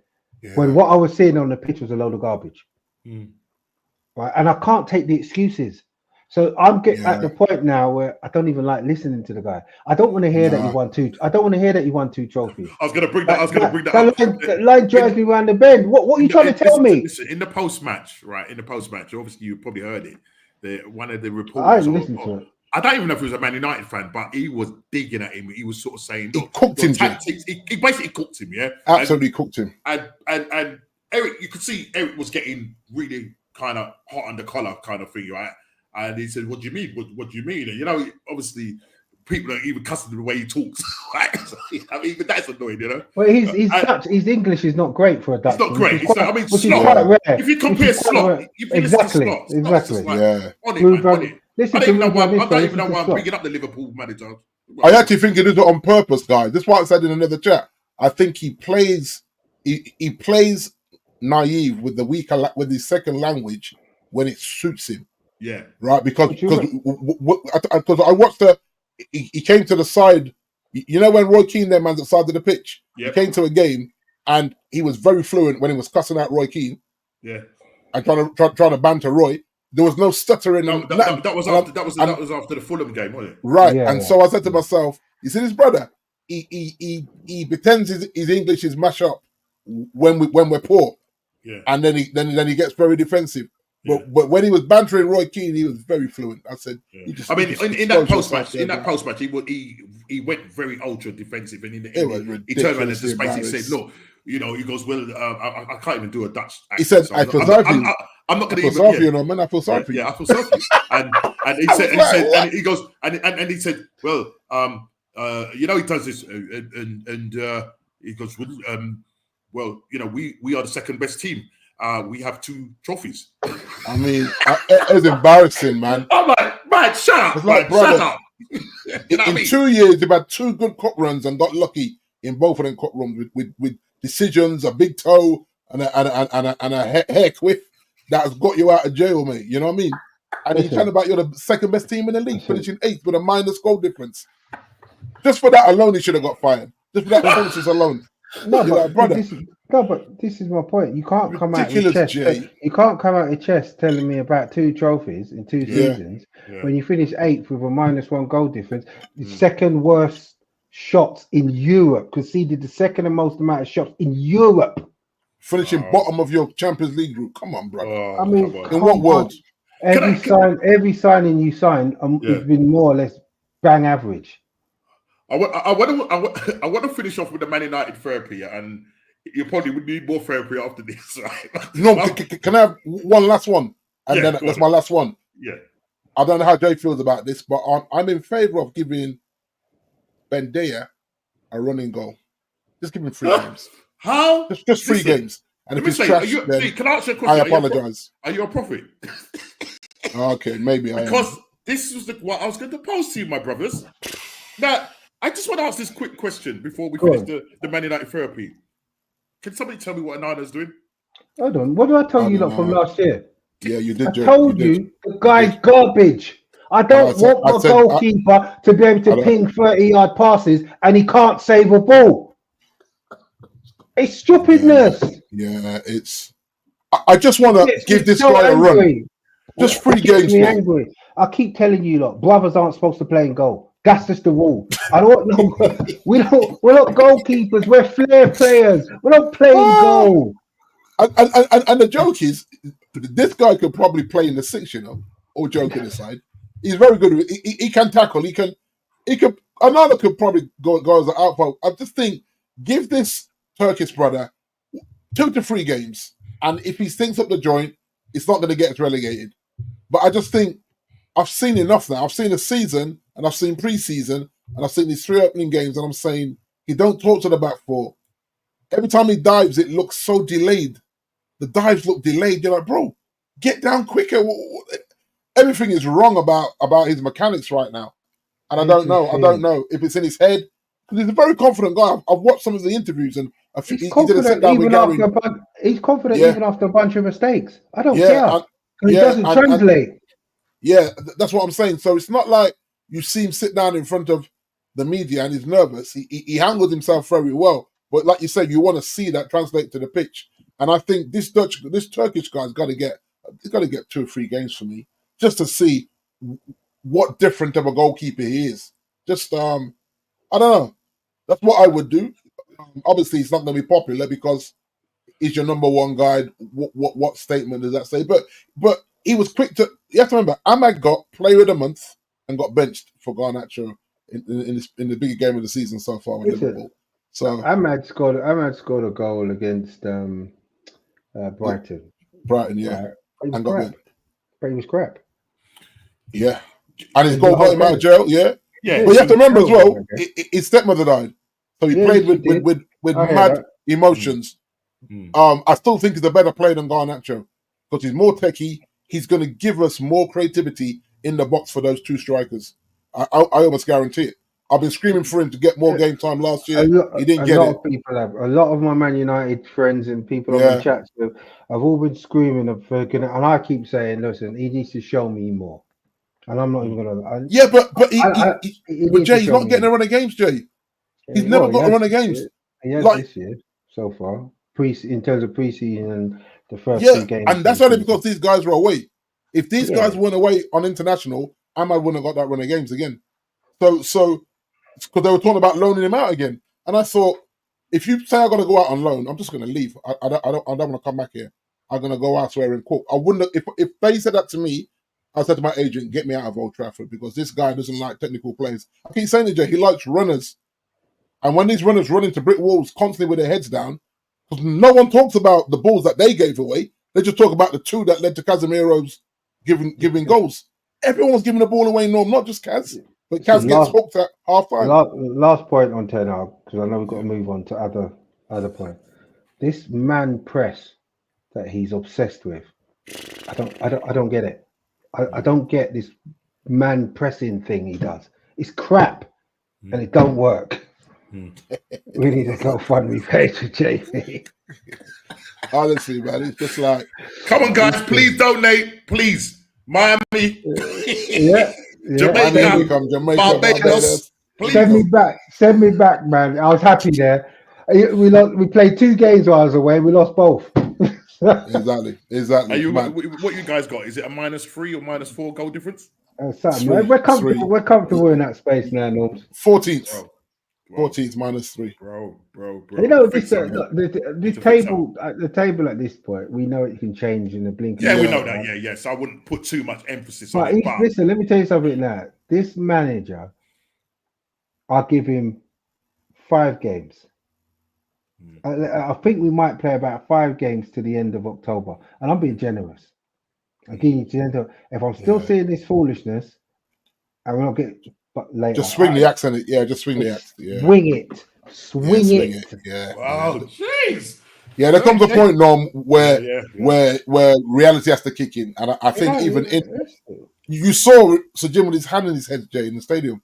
Wow, is it? Hands in his hand. Yeah, like this. Like what? Seriously. Yeah, that's gone on loads of socials. People just, how people just snapshot it and do their little creativity. I couldn't even watch social this week. I haven't even watched. I couldn't even watch nothing. Couldn't look at this. Yeah. Well, let's move on quickly because time is running out. So I just want to quickly, the Mo Salah comments after the game. He came out and basically, asking him, and he sort of came out and basically said, like, just comfortable, you know what I mean? But, this will probably be my last summer with Liverpool. Now, season. Yeah. Now, obviously, there's a number of players that are on their final, like last year, their contract, and it runs out, I think, 25, summer of 2025. Now, Liverpool are dragging their heels, and I know Kofi is pulling his hair out concerning FSG when it comes to them trying to sort out their contracts and stuff like that. You've got 3 guys that are literally their contract's going to run out in 2025. That's Virgil van Dijk, Salah, Trent, Van Dijk, and what. Now Salah is kind of thrown some oil onto the fire, or petrol onto the fire. It's kind of ignited it now and sort of put it out there to the owners just to let them know you haven't spoken to me yet. I'm 32 years old. He didn't kind of say that, but I'm 32 years old. And listen, if you don't give me the money, the Saudi league, because the Saudi came in through him last summer, we're willing to pay the money, but he said he wanted to stay one more season and help Liverpool. Now, Kofi was saying in our chat that the owners should cough up and give him the money that he wants. He gave a figure of 400,000 a week. Now I said, Kofi, you're crazy, man. He's 32 years old, and you want to pay this guy 400,000 a week? Are you mad? Yeah, I know he's your key part you're playing. When he does go, I don't know how he's gonna be replaced. What gentlemen, what are your thoughts on this situation with Mo Salah? Sort of kind of throwing it out there in the atmosphere. Do you think that he will get a new deal? I mean, obviously he's going to be in a very strong position. Apparently the talks are going to start soon. But do you think that the owners are going to pay that kind of money, or do you think that Saudi will come calling next summer? Because in January you can start talking to other clubs. I think most of us thought he was going to leave this summer. Sorry, Dave. Yes. Yeah. No. You could. You're good. I thought he was going to leave this. We lost Jay. It's been a bit slow. Okay. Sorry, did you say I froze? Yeah, you froze. You froze then. Just then, yeah. Sorry. No, that's cool. The Saudi league was a little bit slow this year.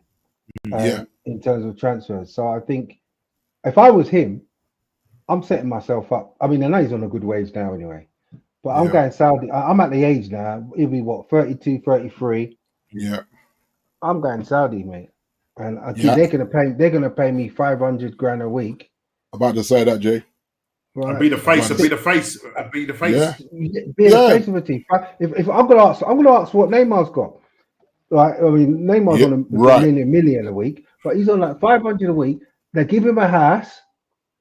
Right? Anywhere he goes in Saudi Arabia, he's free. He don't pay for no food, no nothing. Yeah, I want that deal. Yeah. Me too. No, I totally hear you. I totally hear you, Jay. And I have to remember. You have to remember as well. He got his hairline fixed. That's not a coincidence, you know, because he wants to be the face of Saudi football. So he said, right, I'm going to go Turkey. I'm going to fix up the runnings in Turkey. Yeah, because I saw. He actually looks good. Listen, I'm not gonna lie. What's up, man? Kofi, yeah, man looked like Groucho Marx, yeah. Yeah, it was wild. Yeah, his hair was wild, man. And he just went for that. He just went for that. Yeah, he went for that low trim, man, with the fixed hairline. I'm like, wow, mo. And so that's what Jason said. Go get my 500 grand a week, and retire. Man. You have to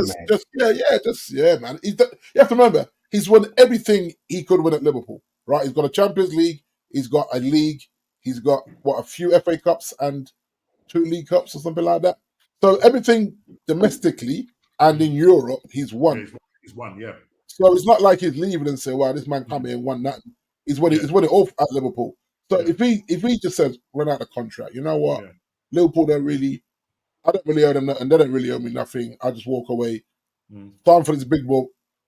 2-3 seasons. I call it a day and be a family man, because the money I'm going to earn, the kids can retire. 10 years old or whatever they are, you know, like it's a no-brainer for me. I think with WhatsApp, yeah, I think he is saying, get the money for this guy and go and invest it. I think Kofi would be of the mindset to keep him, because listen, you're not going to get another player like Salah. But there's no money, Norm. He's out of contract. If you don't sign an extension. Or can they trigger that extension? No, so no, there's no trigger. That's it. What I'm trying to say is that look, January is going to be quite. It's only around the corner. It's only around the corner. It's going to be quite pivotal, because you remember the Saudi League will open up again, right? They close October. Listen, they closed 6th of October. The window's still open. They're about to say, you know what? Yeah. But you know, if they came in and threw in, just imagine if the Saudi came and said, right, we want 100. We want to pay 100 mil before the window closed. Do you think Liverpool would take it before I think they would? Yeah, I think they would. But I don't think Saudi would do that. I think they're being a bit prudent at the moment with their finances, and I think they'll just wait 6 months and take it for free. Which is probably going to happen, because whatever Klopp, whatever Salah tries to negotiate with the club. Yeah, I don't know what he's currently on. I don't if WhatsApp or Kofi. I think it's 375, Norm. 375. I think it's 375 is on at the moment. Yeah. And if he's going to renegotiate another 2-year deal, you're looking at another 25 grand on top of that. If you to see exactly. as his final thing, where he knows he can go to Saudi, he could go to Saudi and get an extra 125 grand to take to 500 grand a week. And as Jay said, go free anywhere, eat free. Yo, as I said, I'm taking that. Me too. I'm with you. I was taking that. It's going to get very... At 32, you're taking that, you know. Yeah. It's going to get very interesting come January. Yeah. Because Liverpool, can they afford to lose him for free?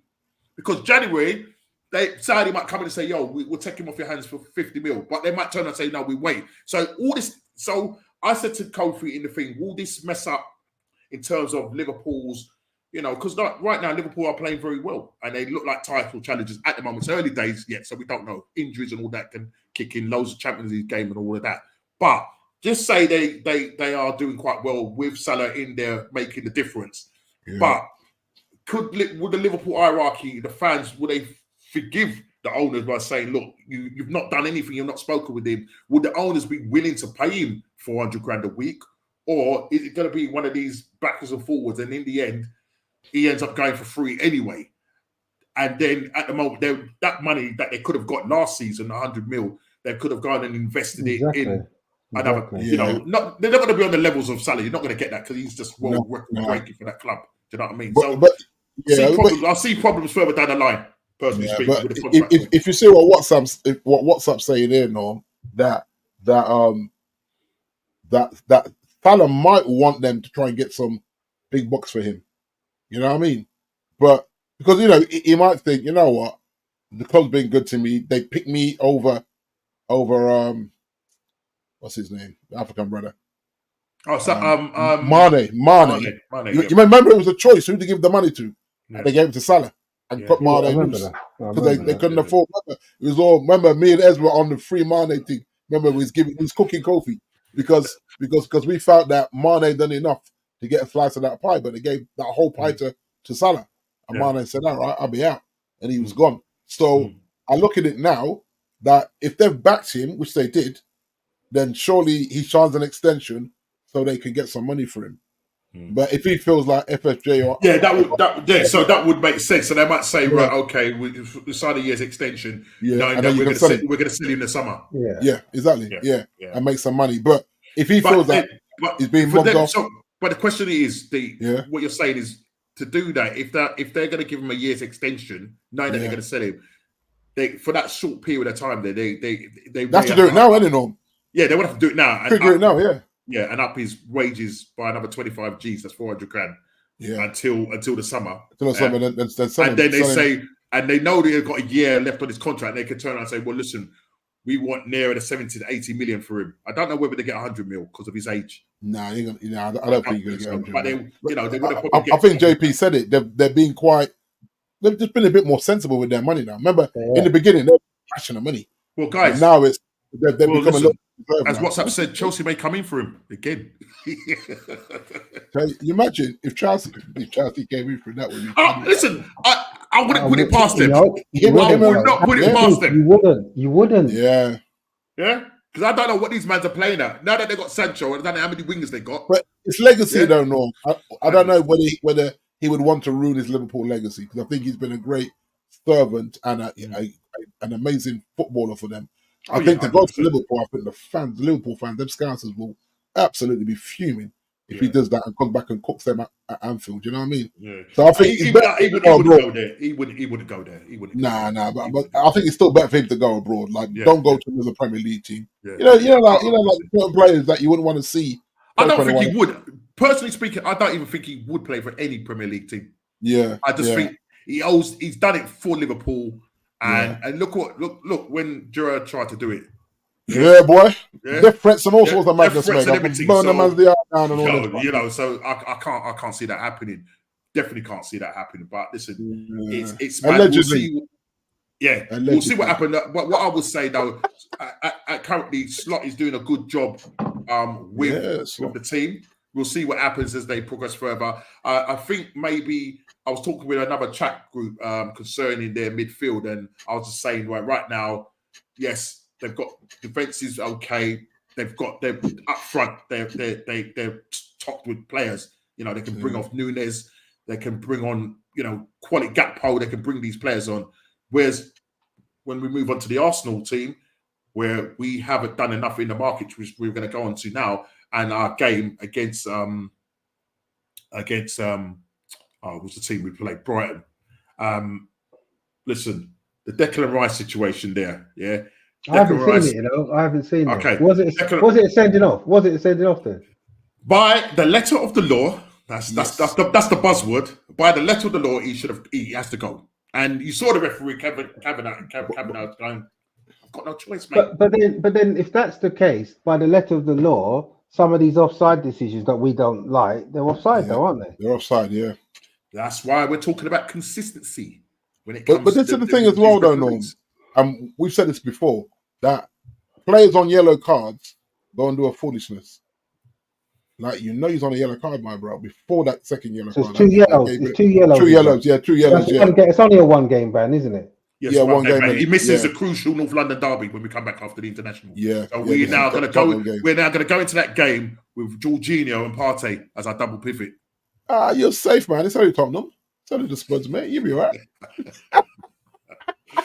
And JP said they're relevant, man. What are we talking about Tottenham? But the truth of the matter is, at least you're a well-coached side, though. No. Yeah, exactly. I get that, and I understand all of that. But I want to see the big picture, Jay. You know what the big picture is for me?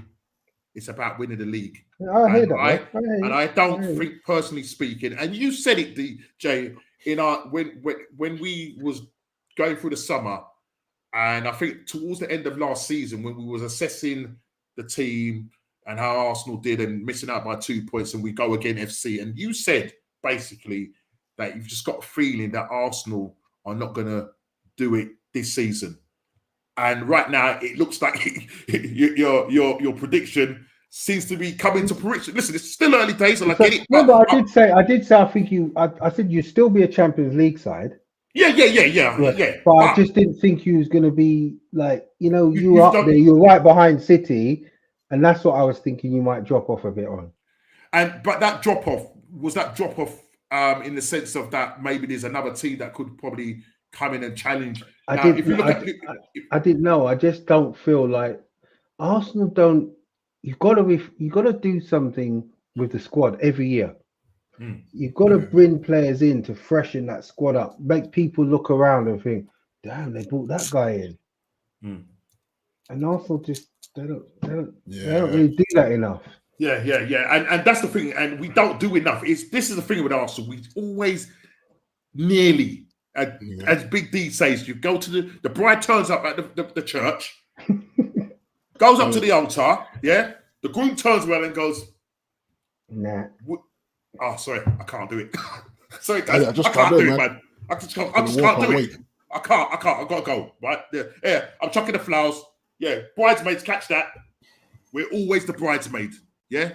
Always the bridesmaid, and I'm getting fed up to the back team that the fact that we haven't done enough in this window to get us over the line. And I feel, personally speaking, that this window, you got guys marking it 7, 8 out of 10. No way. Because the key areas that we needed to strengthen in, like a striker, like a backup for thing. Now, yes, we've ended up getting Sterling in, and that was by default because, the 180-page dossier that Edu sits down and watch here. No, he just took out an 18-page dossier. Thought, we're in trouble, guys. We better go and get Sterling. He never thought about, even said it. Sterling weren't even in their plans. If somebody said to me at the start of the window, we were going to go for Sterling, I would say, no way. Yeah. Now we've got him. I've got to gaslight the brother now. Say, he kind of looked good today. He looked sharp in training today. I've got my son pulls me and he goes, Dad, come and sit down. I was like, because he's gassed about Sterling for some reason. He's gassed about Sterling. But he's like this. He's like this, yeah? He's like this. In transfer, when you bring in a player, he don't care if the player's good or not. He just likes the idea of somebody signing for Arsenal. That's my son. Yeah, that's my son. Fair enough, and I get that. But I have some ambition to sign the right players. Now, listen, Sterling is in there. Is he a game changer? No. Will he help the side? He will definitely help in the sense of, and that's if Arteta doesn't play Saka into the ground, because he's played enough games. He's now on what's the name, international duty. England. I'm praying to God that he doesn't start the games. But it's Lee Carsley now, so I'm hoping that he doesn't have the mindset of the Southgate or Northgate, playing. But, I don't even know who Lee Carsley is in my head. I'm like, I can't even think. Yeah, I remember him. I remember him as a player. Yeah. I remember him. When they announced it, I was like, Lee Carsley. Why does that not ring a bell for me? It was Everton, innit? Was it Everton? Yeah. Yes, I think it was. It was Everton. That's probably why they did it. Who came out and said that it's his job to lose? I think it was Paul Merson said that the job that Lee Carsley. Oh, the England job. Yeah. Is it? So if he's basically saying, go and do a good job, you may get the job. It's your job. So we'll see what happens. So obviously he's named his England side and that. You know what I mean? He's left out Carl Walker. So did he leave out Rashford, Norms? He did, didn't he? Yeah. Rashford. He left out Carl Walker. Yeah. He done out the way. He's on that source allegedly. He must have spoke to him or so, because I saw he picked Angel Gomez. Yeah. I was thinking funny enough, because he plays for Lille, doesn't he? Yeah, that's right. That's wild, isn't it? And as a midfielder, and they were talking about with Angel Gomez, because they were saying that he's very much in the who were they comparing him to? Where he picks up the ball. The guy that he was after he was chasing him for all the summer. De Jong. Oh, he's in that. I actually liked. He's been with your club for a long time because I remember. He just never got a look in. He never really got a good look in, did he? Tiny, good kid's tiny. I like him. Tiny brother. Yeah. You get him in the gym and put him on a bit of juice in it. He's having a good season at Lille and he's very good on the ball. I was reading up on it. We've definitely got a tough start, and it's going to be tricky. And with all those Champions League games, the new format and everything, we come back after the international break. We play Tottenham away, Atlanta away, Man City away. Right? And the first game going into the Tottenham game, that's with our what's his name? Basmati Rice, as I call him right now. Yeah. No, not Basmati. I love Basmati Rice. You have to find a next name for him now. But you know, long grain. Call him long grain. He can be long grain. Long grain, whatever. Mash up rice, mush rice, whatever. But look, he came out. He's cauliflower rice. No one wants to eat that. Listen, he came out and admitted that he shouldn't have kicked the ball. Yeah, that's his first. Yeah, he knew he was on a yellow card. Yeah, I'm saying So he got sent off for kicking the ball away. Yeah. Listen, why is everyone arguing then? Why is everyone arguing about it? No, hold on a second, right? No, and I'm not defending him, yeah? What I'm trying to say is a lot of pundits, even some ex-referees were saying that, and even Howard Webb came out and said, like, you know, the guy that's in charge of the PGMLO, he said, look, he's told referees that sometimes you don't have to be over the top, harsh kind of thing. Give him a warning. But we see it all the time where a player fouls, keep repeating, and he goes, look, if you do it another time, you're in the book. I'm going to book you. Yeah. Pedro in that game smacked the ball down the line, didn't get a yellow card. Now, let me say this for the record and for the chat and everybody else that listens to this show. We did not lose that game because of the refereeing decision. Or should I say draw the game? Might have felt like a loss. Because I felt with 11 men, we would have beaten that side comfortably. And even it was 1-0 when he got sent off, right? And then they scored straight away. Yeah. But it wasn't after 10 minutes or so. But listen, the defending was terrible, guys. Right. A ball, and the same guy that gave away the goal for us was Lewis Dunk. He played this 40-yard ball, split Saliba and Gabriel. I don't know what these two were doing. Yeah. The guy, can't remember who the guy was. I thought it was Danny Well, but it wasn't Danny Well. It was another player for them. I can't remember who it was. Got in between them. Yeah. My man doesn't even, Bozo, I'm going to call him Bozo Jeans, didn't even put in a challenge. Yeah. He hits the ball at Raya. Raya parries it. Some people say that he could have parried it away. He parried it right in front of Pedro. The same guy that booted the ball earlier on in the first half. Yeah. He should have got a yellow card. He didn't get a yellow card. Yeah. And he ends up making it 1-1. That time now, Arteta needed to make changes. He got Calafiori stripped, ready to come on. And that was before the goal went in. So he was going to make some defensive changes. He brought on Shevchenko, swapped I think Timber over there to the right-hand side. And I think what's the name came in. I was trying to work out where everything was. It just kind of looked all over the place. Because for the first 10 minutes of the sending off and the goal being conceded, we're just all over the shop. Yeah. Right. But we got control of the game. And then we had two massive chances. Yeah. The first chance when the ball was played over the top, Kai Havertz picks it up, lovely, brings it down, starts to run at the thingy.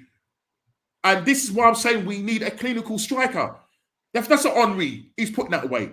Don't we all need one of them, though? No. Exactly. But what I'm saying, Arsenal don't do enough to get us over the line. We haven't done enough in this window, and that's what I'm saying. We haven't done enough in this window because I don't think we're going to challenge for the league as people think.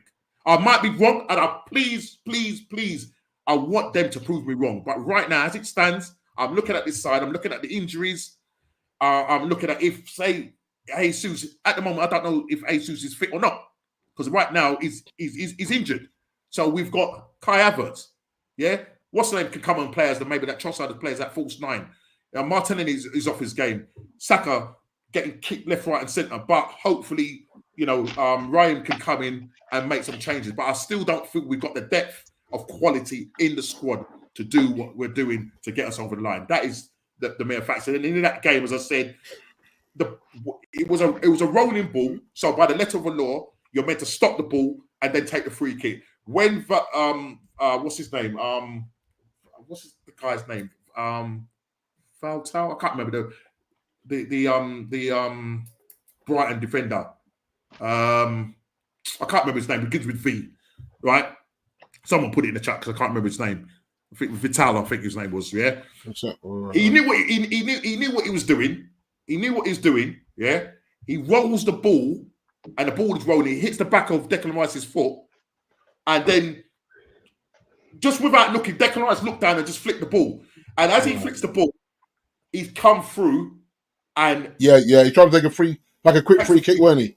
He was trying to say he was trying to play up there. There was nobody in the other half. Yeah, so that's one thing. There was nobody down the line. So what was he doing?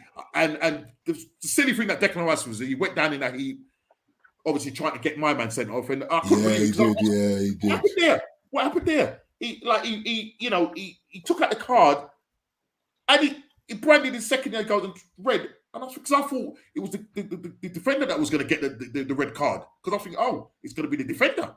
But no. And in the end, Declan Rice's first red card in his career. By Declan. And it's his fault. And personally speaking, since the start of the season, he's not played well. He looks tired. You can see it in the. They haven't had a long time. They haven't had a long time off, to be fair to them. They haven't, and then now that he's got back on international duty. So look, we didn't take our chances.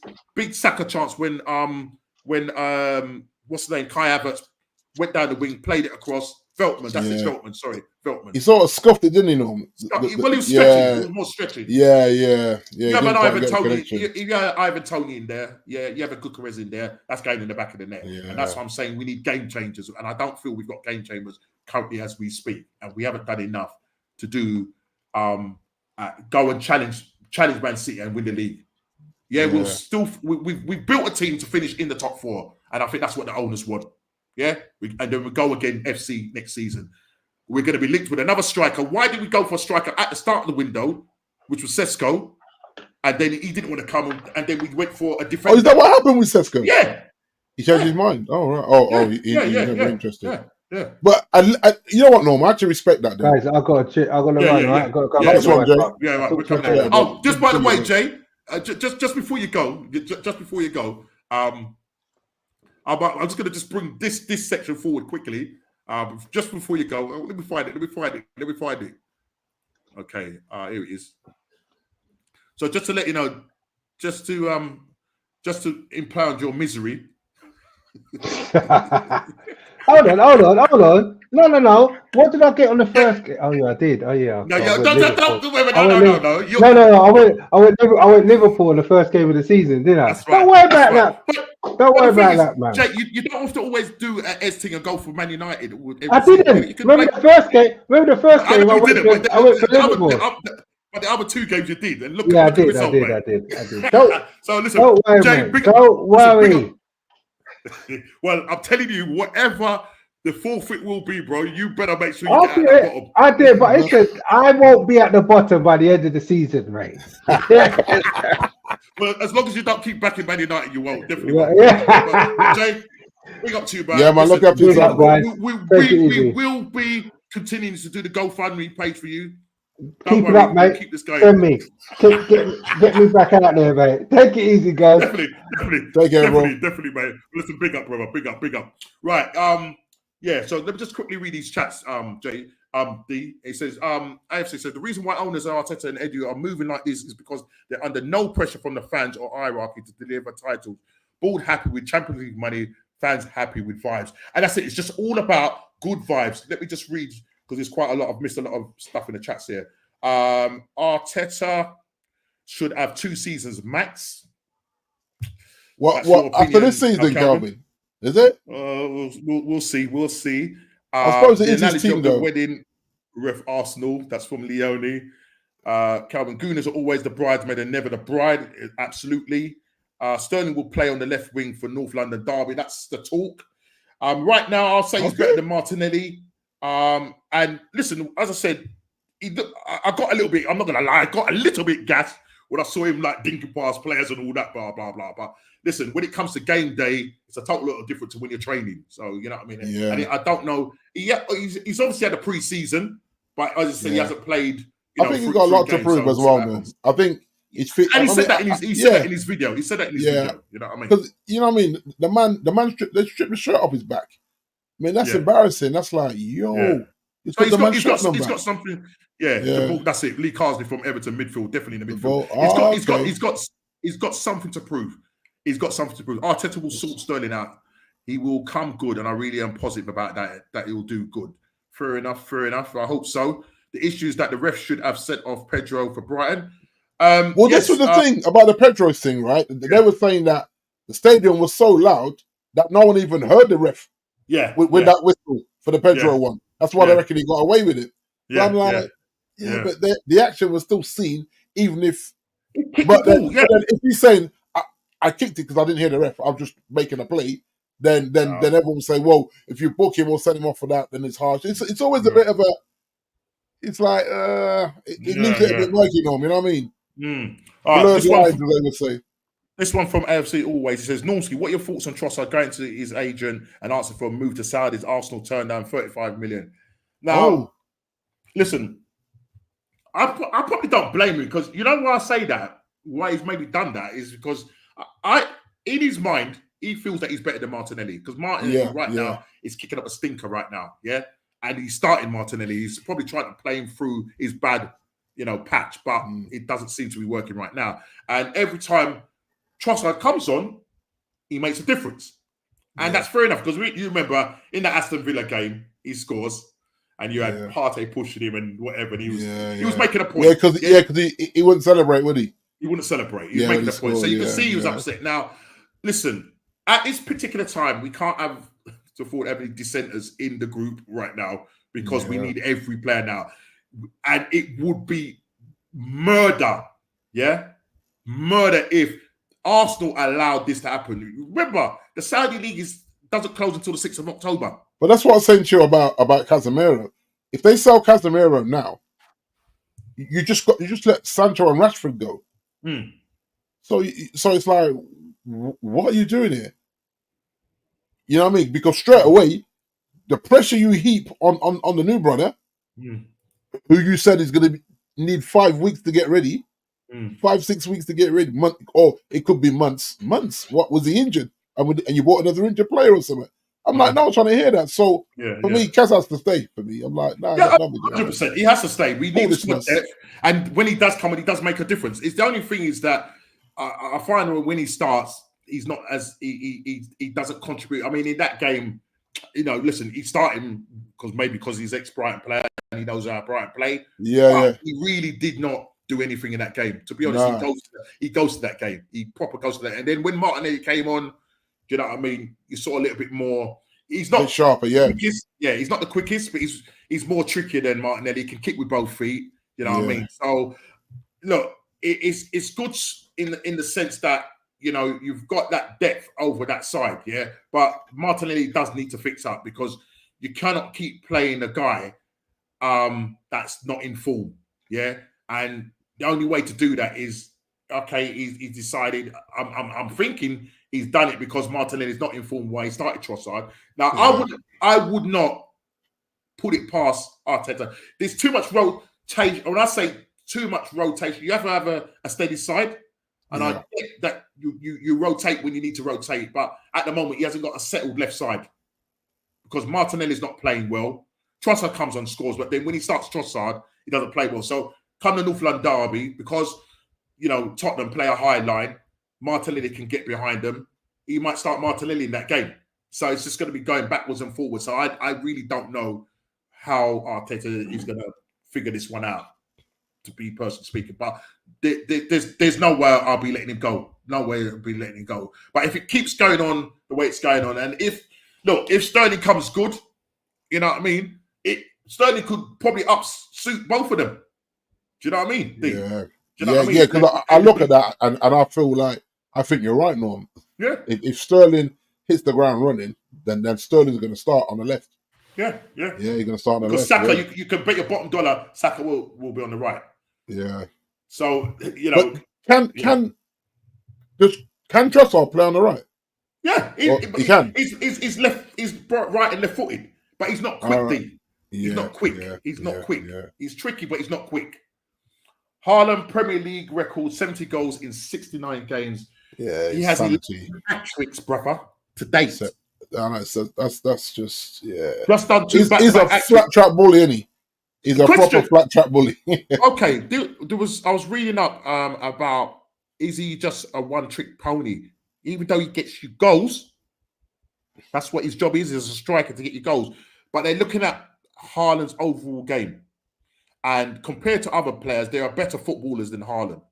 Yeah? Yes. Havertz is a better footballer than Haaland. What they're basically saying is that there was one game, I can't remember what game it was, where he only had 3 touches in a 90-minute period, brother. Yeah. 3 touches. But he scores in that game. Right? But I think we said it though, Norm. There's times when City get used to playing without him. Like when they play the false 9. And then, like, see, when he was injured, they played the false line. They went quite a lot of games winning and playing without him. And then when he comes back in, it's almost like, unless he's blatantly open, he's not always getting the ball on. Like, he just make the runs, but you can see him, when he's having a frustrating game, when he's making the runs and not getting those balls in, it's because the team have got used to playing without him when he's not in the side through injury. But I think all of us will take that clinical Haaland. I mean, there's that one goal, no backlift. Blaps. I was like, get out of here, bro. What is that? Goalkeeper, because the goalkeeper didn't even think that he would shoot from there. He just golden boot yet again. I was like, this brother, it's like a machine, no. Yeah. And so what you don't get in maybe the hold up play and all that, you get in the clinical finishing. You don't need 5 goals to score 5 chances to score 1 goal. Again, listening to other Man City fans and talking, you know, and hearing it on other social media, X, Twitter, whatever, and other channels, they're saying that if Arsenal were to go and get in a guy that could bag you 20 plus goals, they would be very worried. They would feel that we could probably win the league. But they've looked at it and said, well, actually, somebody made a comment on another show said that actually, because Arsenal didn't make a move for a striker, if they'd made a move for a striker, they reckon that Man City would have made a move for a backup striker. Even though they got Haaland, because remember, they didn't replace Alvarez. Yeah, but because we didn't do that, Pep knows that the team that he's got there currently, listen, D, is good enough. Rodri's not even played yet. Exactly. Foden is coming off the bench. Yeah. He's bringing on Grealish. He's not even rushing. He's not even rushing Foden back, is he? He's not rushing them back. He's not rushing them back. Normally, Man City have a slow start. Yeah. But they've hit the ground running. Them and Liverpool, 100% win rate at the moment. 9 points in the bag. We cannot. And decent goals as well. Decent goal difference. Yeah, I mean, we are under pressure coming back after the international. As I said, we go away to Tottenham. Some people say, well, we should beat them. But if we lose against Tottenham, Man City, they're going to win their game. And then we go to the Etihad, we're going to be under some pressure, brother. You understand? We cannot afford to. We can't afford. Nomsky, you imagine this. We come back to a 12:30 game down the coast in Southampton, mate. I mean, talk about setup. It's like, jeez. Hey, listen, the FA are mugging him off, The FA are mugging this brother off, You should beat Southampton. Come on. Norm, should is the operative word, my brother. Because these guys will blame international duty to come and be sloppy. We're never good after internationals. And I just thought, 12:30, that means you're the televised game on the South Coast. I said, yo, this FA really trying to mess up this brother. Yeah. And he knows that he's under pressure now. Like, I think if he could have got a draw at Liverpool, he goes down to the coast at 12:30, and it's not as bad. After that defeat, that should have been, I'm going to say it to the Liverpool mans in the chat, that should have been a 6-0, mate. It should have been 6-0, should have been another 7 up, where we could have, where downgraded would have put the cannon 7 up on our fantasy league thing as a profile picture, and we would have got. We're still getting mugged off on that. It's like Liverpool fans are mugging us off with these profile pictures on this WhatsApp group, and you know what? I get the banter. We got to take that. Yeah. I nearly got in the car and went to Dell's house to watch it with Dell and Fred. I nearly got in the car. I was going to call him and say, "Bro, you not watching the game?" And then Sutton said to me, "Stay at your house, man, because these men might embarrass you in someone else's house." And I'm glad I did. I stayed home. She just came in the room, looked at the TV and went, "Oh dear," and just walked back out again. She didn't even have a conversation because she knew I wasn't even in the headspace to even chat about what I was watching. She says, we lose to Tottenham, Man City, Arsenal will be 8 points behind Man City. Game over. Game over. Done. And that's the trouble, Norms. You can't afford to give that gap. You can't afford to give that whole 8 to 10 points. That's a hard catch up. For anybody, for any team, trying to keep up with them. Yeah, any team. You can't. And if Liverpool continue in their vein, that's two teams that you've got to play catch up to, and that's why. And that's why I'm saying Arsenal need to fix up quick, because right now the football that we're playing is not. It's okay, but it's nothing to fall off your seat about. We still are build-up play, and I know it's about controlling the football and everything, but it's just too slow, man. Too slow. Now bringing in Raheem in the last third because he's quick, and as I said, watching him in training today, you know what I mean? It's like it's like a little Jack Terrier. That will kind of speed up a game. But I think the type of game that Arteta want Arsenal to play is that keep the ball. I get the impression that as long as we don't lose. So if we get a draw, it is what it is. But we got to be clinical because those draws will hurt us, D.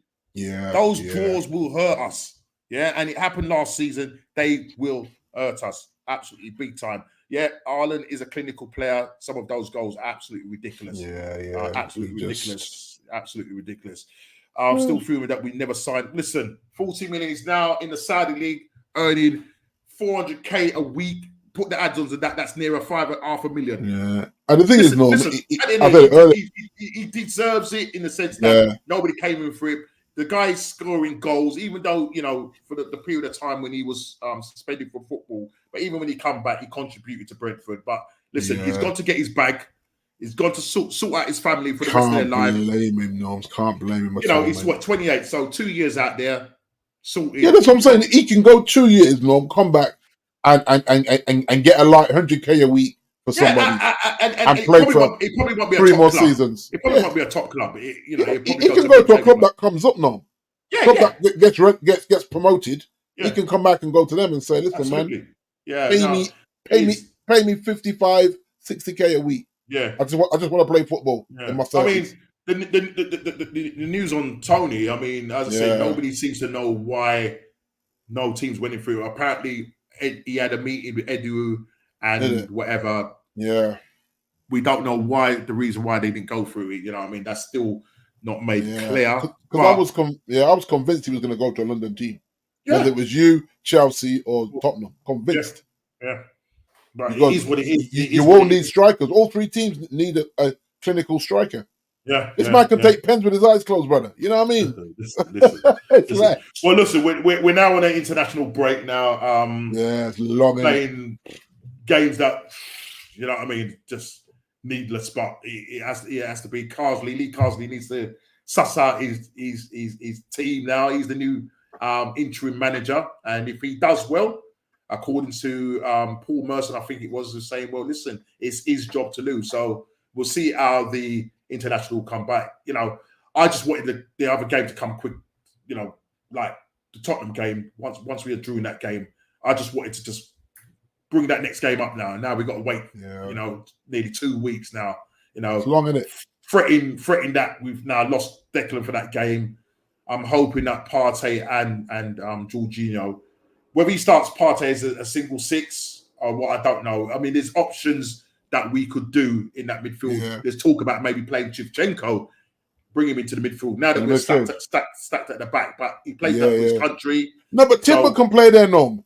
No, Timber play midfield. He's only played not a few times. He's more of a defender. Yeah, he's not an out and out. Whereas Shevchenko does it for his country, and the only reason why he only plays as left back, inverted left back, is because Pep did it with him when they lost Mendy to that trial thing, and then Arteta brings him in and does the same thing, plays him as a left back, and he's not good defensively. And even in that game where, you know, him and California nearly cost us, ball comes over the top, he's ducking, and then he's blaming everybody else. That's why he's not good as a defender. Just try him in at 8 then. Because right now we're short in the midfield D. Now that Moreno is out for 2 months with a broken collarbone or shoulder, whatever it is. Is that what he's done? Due to Bozo Jeans falling on him. Do you know what I mean? I'm just praying to God that I'm glad Bozo Jeans is on international duties because he probably go and break Sterling's legs. I mean, honestly, man, this guy does. But listen, it is what it is. Junior Martin says, I was just going to say that 8 points is too much to catch up. And if that happens, we're looking at third or fourth spot potentially. Absolutely, Junior. I still believe some desperate club will buy Tony in the Premier League. Yeah, but I don't think it'll be a top club. I don't think it'll be a top club though, Cal. I think it will probably be a mid-table club. Yeah. He would have made his money. And he's done the right thing. If no one comes in for you, then just go and secure the bag, man. Yeah, and that is some mad bag. Because they reckon it'd be on $1 million a month. Yeah. $1 million a month, you know, brother. Easily. I mean, let's do it, man. Let's do it.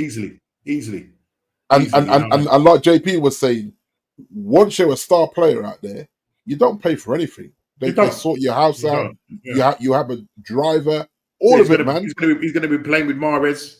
Right. You know what I mean? It's go do your team, my guy.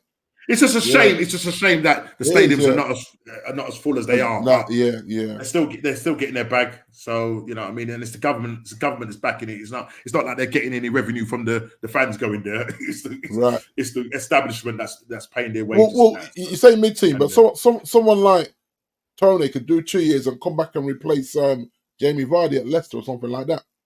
Yeah, you know what I'm saying? Because I think that'd be a kind of a good fit for him. Come back and just like, this is your and now that they've got through the situation. The trials. I think that would be a burden lifted off of them because it's almost like even if we do play our best, we've got possibly a 10 point deduction. Yeah, now that might give them a bit of a lift, and you might see a better Leicester. Do you know what I mean? Firmino, Tony, Mahrez. That's mad, isn't it? Yeah. When you think about it, right? Like if that was 5 years ago, they should beat up a few teams there. You know what I mean? Yeah, but imagine that front three, like 4 years ago, 4 or 5 years ago, you'd be like, what? Okay. WhatsApp says, by the way, where's the Dubai bro slating Liverpool's last week and then that crazy chat about Chelsea embargo investment, Mudryk and Jackson can't even tie their laces. Well, where's Ez?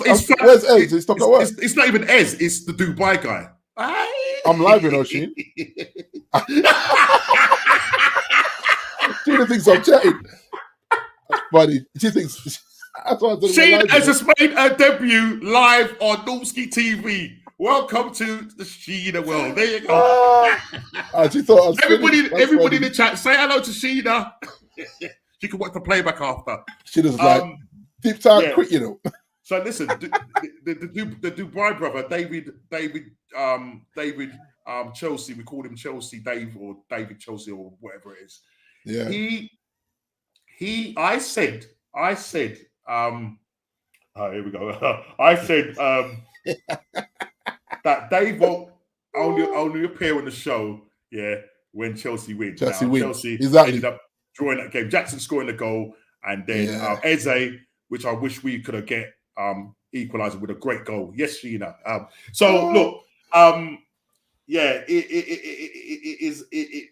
That's the reason why I don't think he's even in the chat or even coming on the show. I did say to him, you only come on the show when you guys slap up Wolverhampton 6-2. Right. But listen, he will probably watch the playback, and I'm quite sure if he has a rebuttal to your comment, WhatsApp, I'm sure he'll be sharp on the show at some point. But he won't be tonight. But listen, we've gone long enough. We're going to do the last thing, and just before we show the what's going on fantasy prediction shout, I just want to quickly go back to the Premier table. So I'll just quickly show Jay, but just to let you know, Kofi scored 3 points because he got the exact score right. Was that Liverpool game? Was it a Liverpool game that? No, the Man City game, 3-1. Oh, is that what? Oh, I thought he called a Liverpool game. You know, okay. No, he predicted that. So as you can see from the table, Kofi's up there on 5 points, 2 blues and a green. The green basically depicts that he got the exact score and outcome right. That's good, man. Big D got the outcome right, but not the exact score, so he gets another blue. Normski, I missed out. I said 2-0 to Arsenal. We ended up drawing that game 1-1. So I don't score there. Chile predicted, as you will do. He always seems to just go with a 2-1 to Tottenham. 2-1 Tottenham, 2-1 Tottenham. 2-1 Tottenham. 2-1 Tottenham. I think that's his ploy. He's just hoping, but at the moment he came on stuck, and it was 2-1 to. Who was it? 2-1 to? Newcastle. Yes, the Nicky Browns. They always seem to come unstuck when they Isaac. It was Isaac, wasn't it? Isaac. Yeah. Took that goal well. Yeah, took the goal well, but not gonna lie, Tottenham did play them off the park in the second half. But you gotta finish your dinner. Yeah, you gotta finish. That's your thing, isn't it? Dinner. I think sometimes Tottenham have our problem that they let themselves down in that final third. Yeah, and you saw how we were, because like that 20 minutes, Norm, we actually could have scored before they had a disallowed goal. Yeah. And I just think, right at home, we're not helping ourselves here. Yeah. I just think it was such a cat and mouse 20, the first 25 minutes. After that, I knew once that goal was disallowed and we got away with one, I said, we're not going to get away with one. Yeah. So I think Tottenham have that problem as well, where they create a lot, and you've got 2 weeks to work on your tactics. So let's see what. Well, apparently Haaland's back in training, so.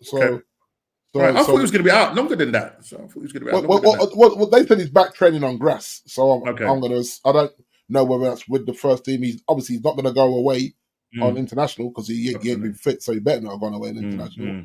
And we'll see. But I just think 12:30 on the South Coast after an international is a potential banana skin for us. So. Yeah. We'll see. We'll see what happens. Isaac again beat Spurs. High line for life. High line. Yeah. And that's what it is. And he's not going to change from that, Kelvin, unfortunately. He's not. And he doesn't seem to have a plan B either. Yeah, he's going to do that at the Tottenham Stadium. So hopefully Arsenal can exploit that when we come back off the international break. But just going back onto the table, Ez going 3-1 for his team. They end up drawing that game 1-1. Being ambitious there, weren't he? After the last game week, After the last game week, he gassed himself. JP, not a pint on the table, not a pint. JP, free red, you know. He's a real red, you know. He's a real red, you know. Free reds.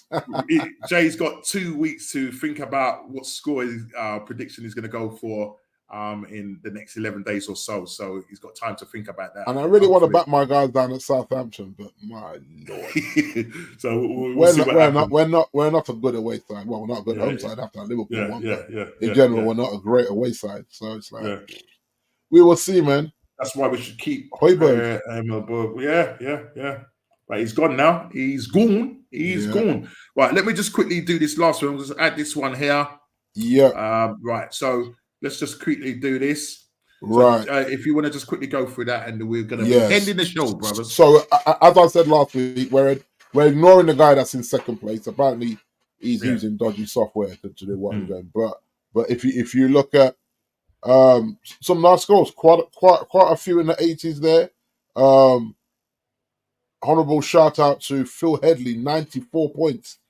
94 points. Yeah, that is that's decent scoring, taking them up the table. I personally have stayed quite consistent in the 70s twice. So there's no argument there. I can't scroll down now, but I'm going to tell you. I'm going to tell you that Malcolm X was distracted by National Convention, which is cool. 38 points. Okay. She's got a lot of injured players there that she might need to address. She's fretting at the moment. She's fretting at the moment because I'm saying because she's trying to make some transfers and that. But I think she's taking Pickford out now. That guy, he's just letting him goals left, right, and centre. So he's letting her down big time. So she really needs to. She needs to sell some players because I think she needs to. She wants to go for Haaland, but at the moment she's got nothing in the bank.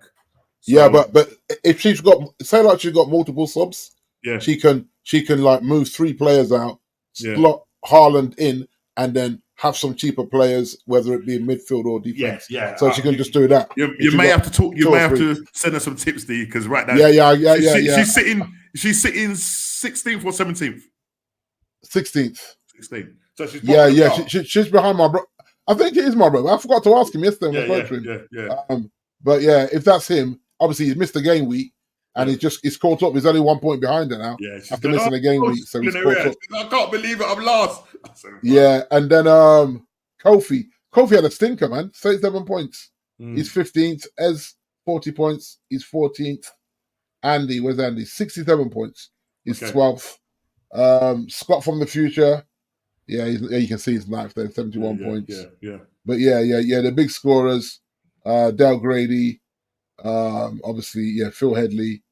And then Simon Jones. I think Simon Jones is one of Chile's guys. He's in the number 1 spot now, 240 points, solid 83. So, some good scores in game week 3. Early door still, but shaping up. Like you say, after 10 game weeks, then we'll really see where I go on, So, it's good. It's good. Yeah. Haaland now 15 points. It's a shock.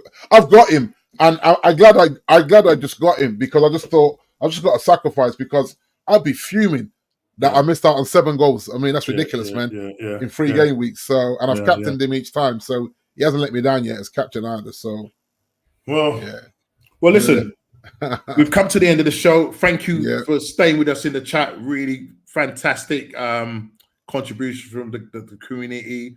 And before you leave, make sure you hit that like button. It gets the algorithm up. So, and remember, share it around and tell them to come and subscribe to this channel, because we've got a great community here. Great laugh. We've managed to see Sheena come live on her debut. I could hear her laughing her head off outside you. She's like, "Oh my God!" She's laughing her head off. Listen. It is the international week now, so there's not a lot going on apart from I don't know if I'm going to watch any of the England games, but look, I'm sure. And Chile. Just in the chat. Yeah, Chile. Bro, when are you coming on the show, my friend? Yeah? When are you coming on the show? Yeah? Yes, jobless. Big up yourself, man. It might be when we meet for the North London derby. I'm sure you will be there. Chile will be there. Chile should be there, hopefully. We haven't seen you, man. Listen, I hope you're well, bro. I know last week you was having problems getting online and that, but hopefully after the I'll say when Tottenham win, okay, be quiet. Yeah, I'm gonna ban you from the show.